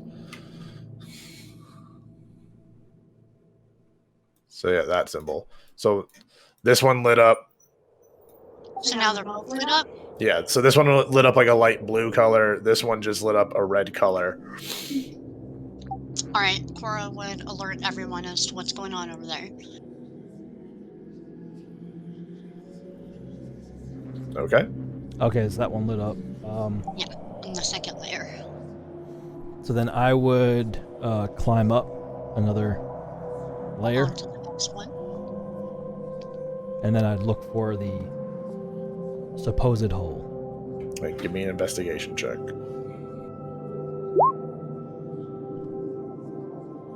I'm a hopeful frat boy on a Friday night.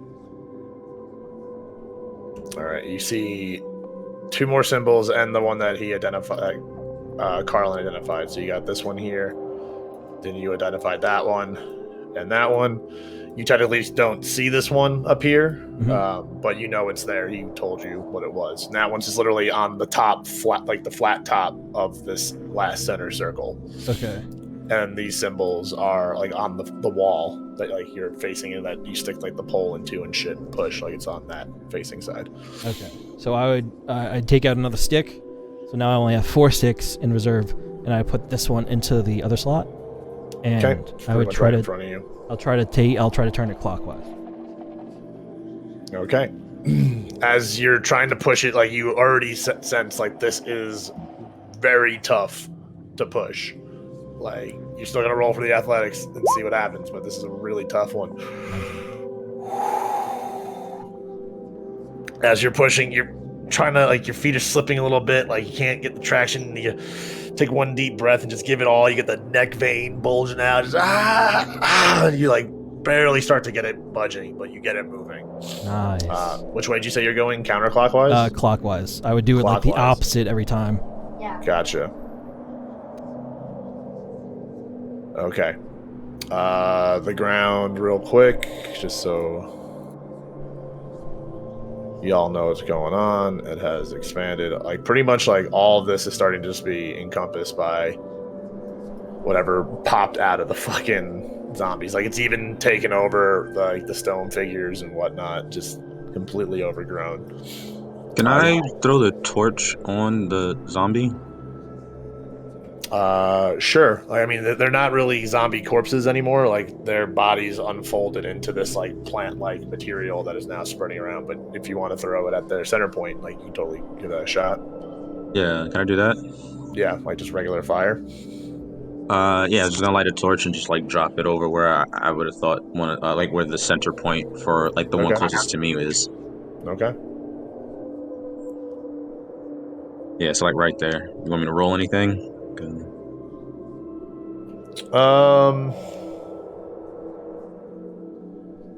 No, you don't gotta roll nothing. As you drop the torch in, you light it and drop it. Lands into the spot, and you can see the thorns and everything kind of reacting as it's like, you ever watch ants swarm something? Yeah. it begins to swarm the torch and snuff it out. Like, you just lose the torch in there. Elevar spinning clockwise. Correct.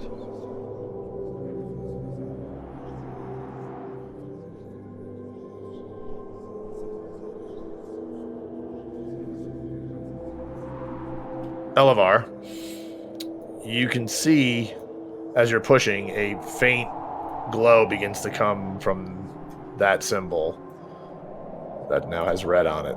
You have red on you.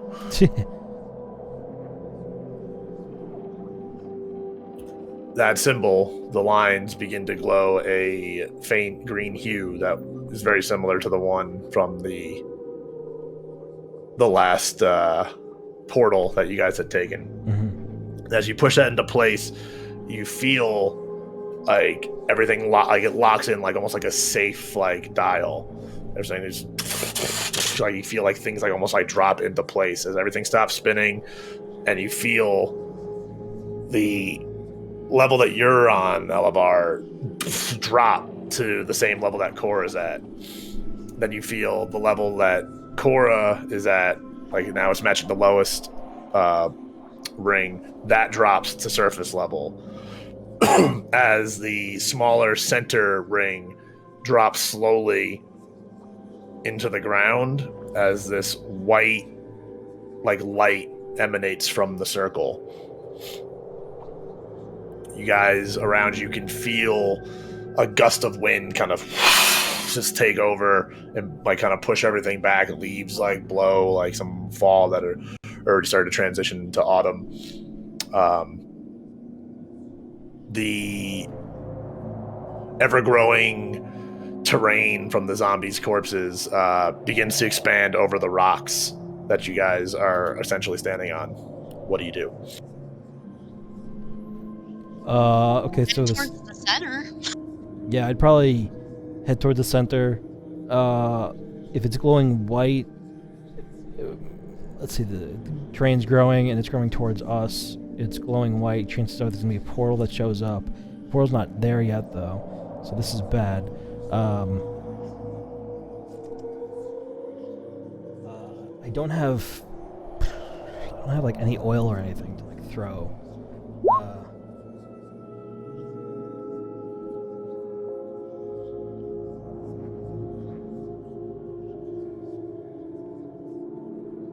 What are you guys doing? Starting to I form up on this. I quickly heal myself to max with lay on hands because I'm expecting something to happen. Cora, you're currently standing in these vines. They're coming at you. What are you doing? I just said I want to move up to the next level. Well, There's no next level. You guys are ground level right now. All the rocks sunk into the ground. Like you're at ground level. All of them. But so we could see like a circular, like almost like a circle forming of these vines. Like, is this like actual representation? Like it's just stopping at the circle, or is that just the form? Oh, you're muted, by the way. This white circle is formed in the center. The red line is just where it's at, like right where now. these terrible vines are at right now. But they are Gotcha. creeping in at you right now. Like they are like, imagine it's all live, just crawling at you, like trying to get at you guys. Now I thought the white circle was larger. Okay, I would I'd like heal myself. I'd walk into the white circle. So everything is level, and the white circle is essentially a big opening. Correct. It's just a big beam of light that you guys felt wind gush out of. Oh, Gotcha. well then obviously we're going into the beam of light. Obviously, we don't second guess this. All right. Well, Elevar walked in first as he healed himself and disappeared. Carlen flies on in. Cora and Frederick. Do I have follows. to find anything to get out of the terrain? No, just wanted to confirm that you were moving because you weren't paying attention. You were looking at reels on your phone. I caught you. Okay, All right. to the light. As you all enter the beam of light, feeling this rush of wind come over you, leaving behind the earthly terrors you just fought. We'll pick up next time. See where you guys go from here. Yeet. Yeah. That's pretty good. That's a lot of red. It was a solid session. I thought it was. I think I did pretty well being creative with some of No, the that was- damage and environmental stuff that's Oh, going for on, rather than sure. just fighting some random shit. Giving you some puzzles to try to do too. I love puzzles. Yeah, that was really fun. Thanks for staying up until 3 in the morning. No problem. Me just thinking, oh yeah, this is a win symbol.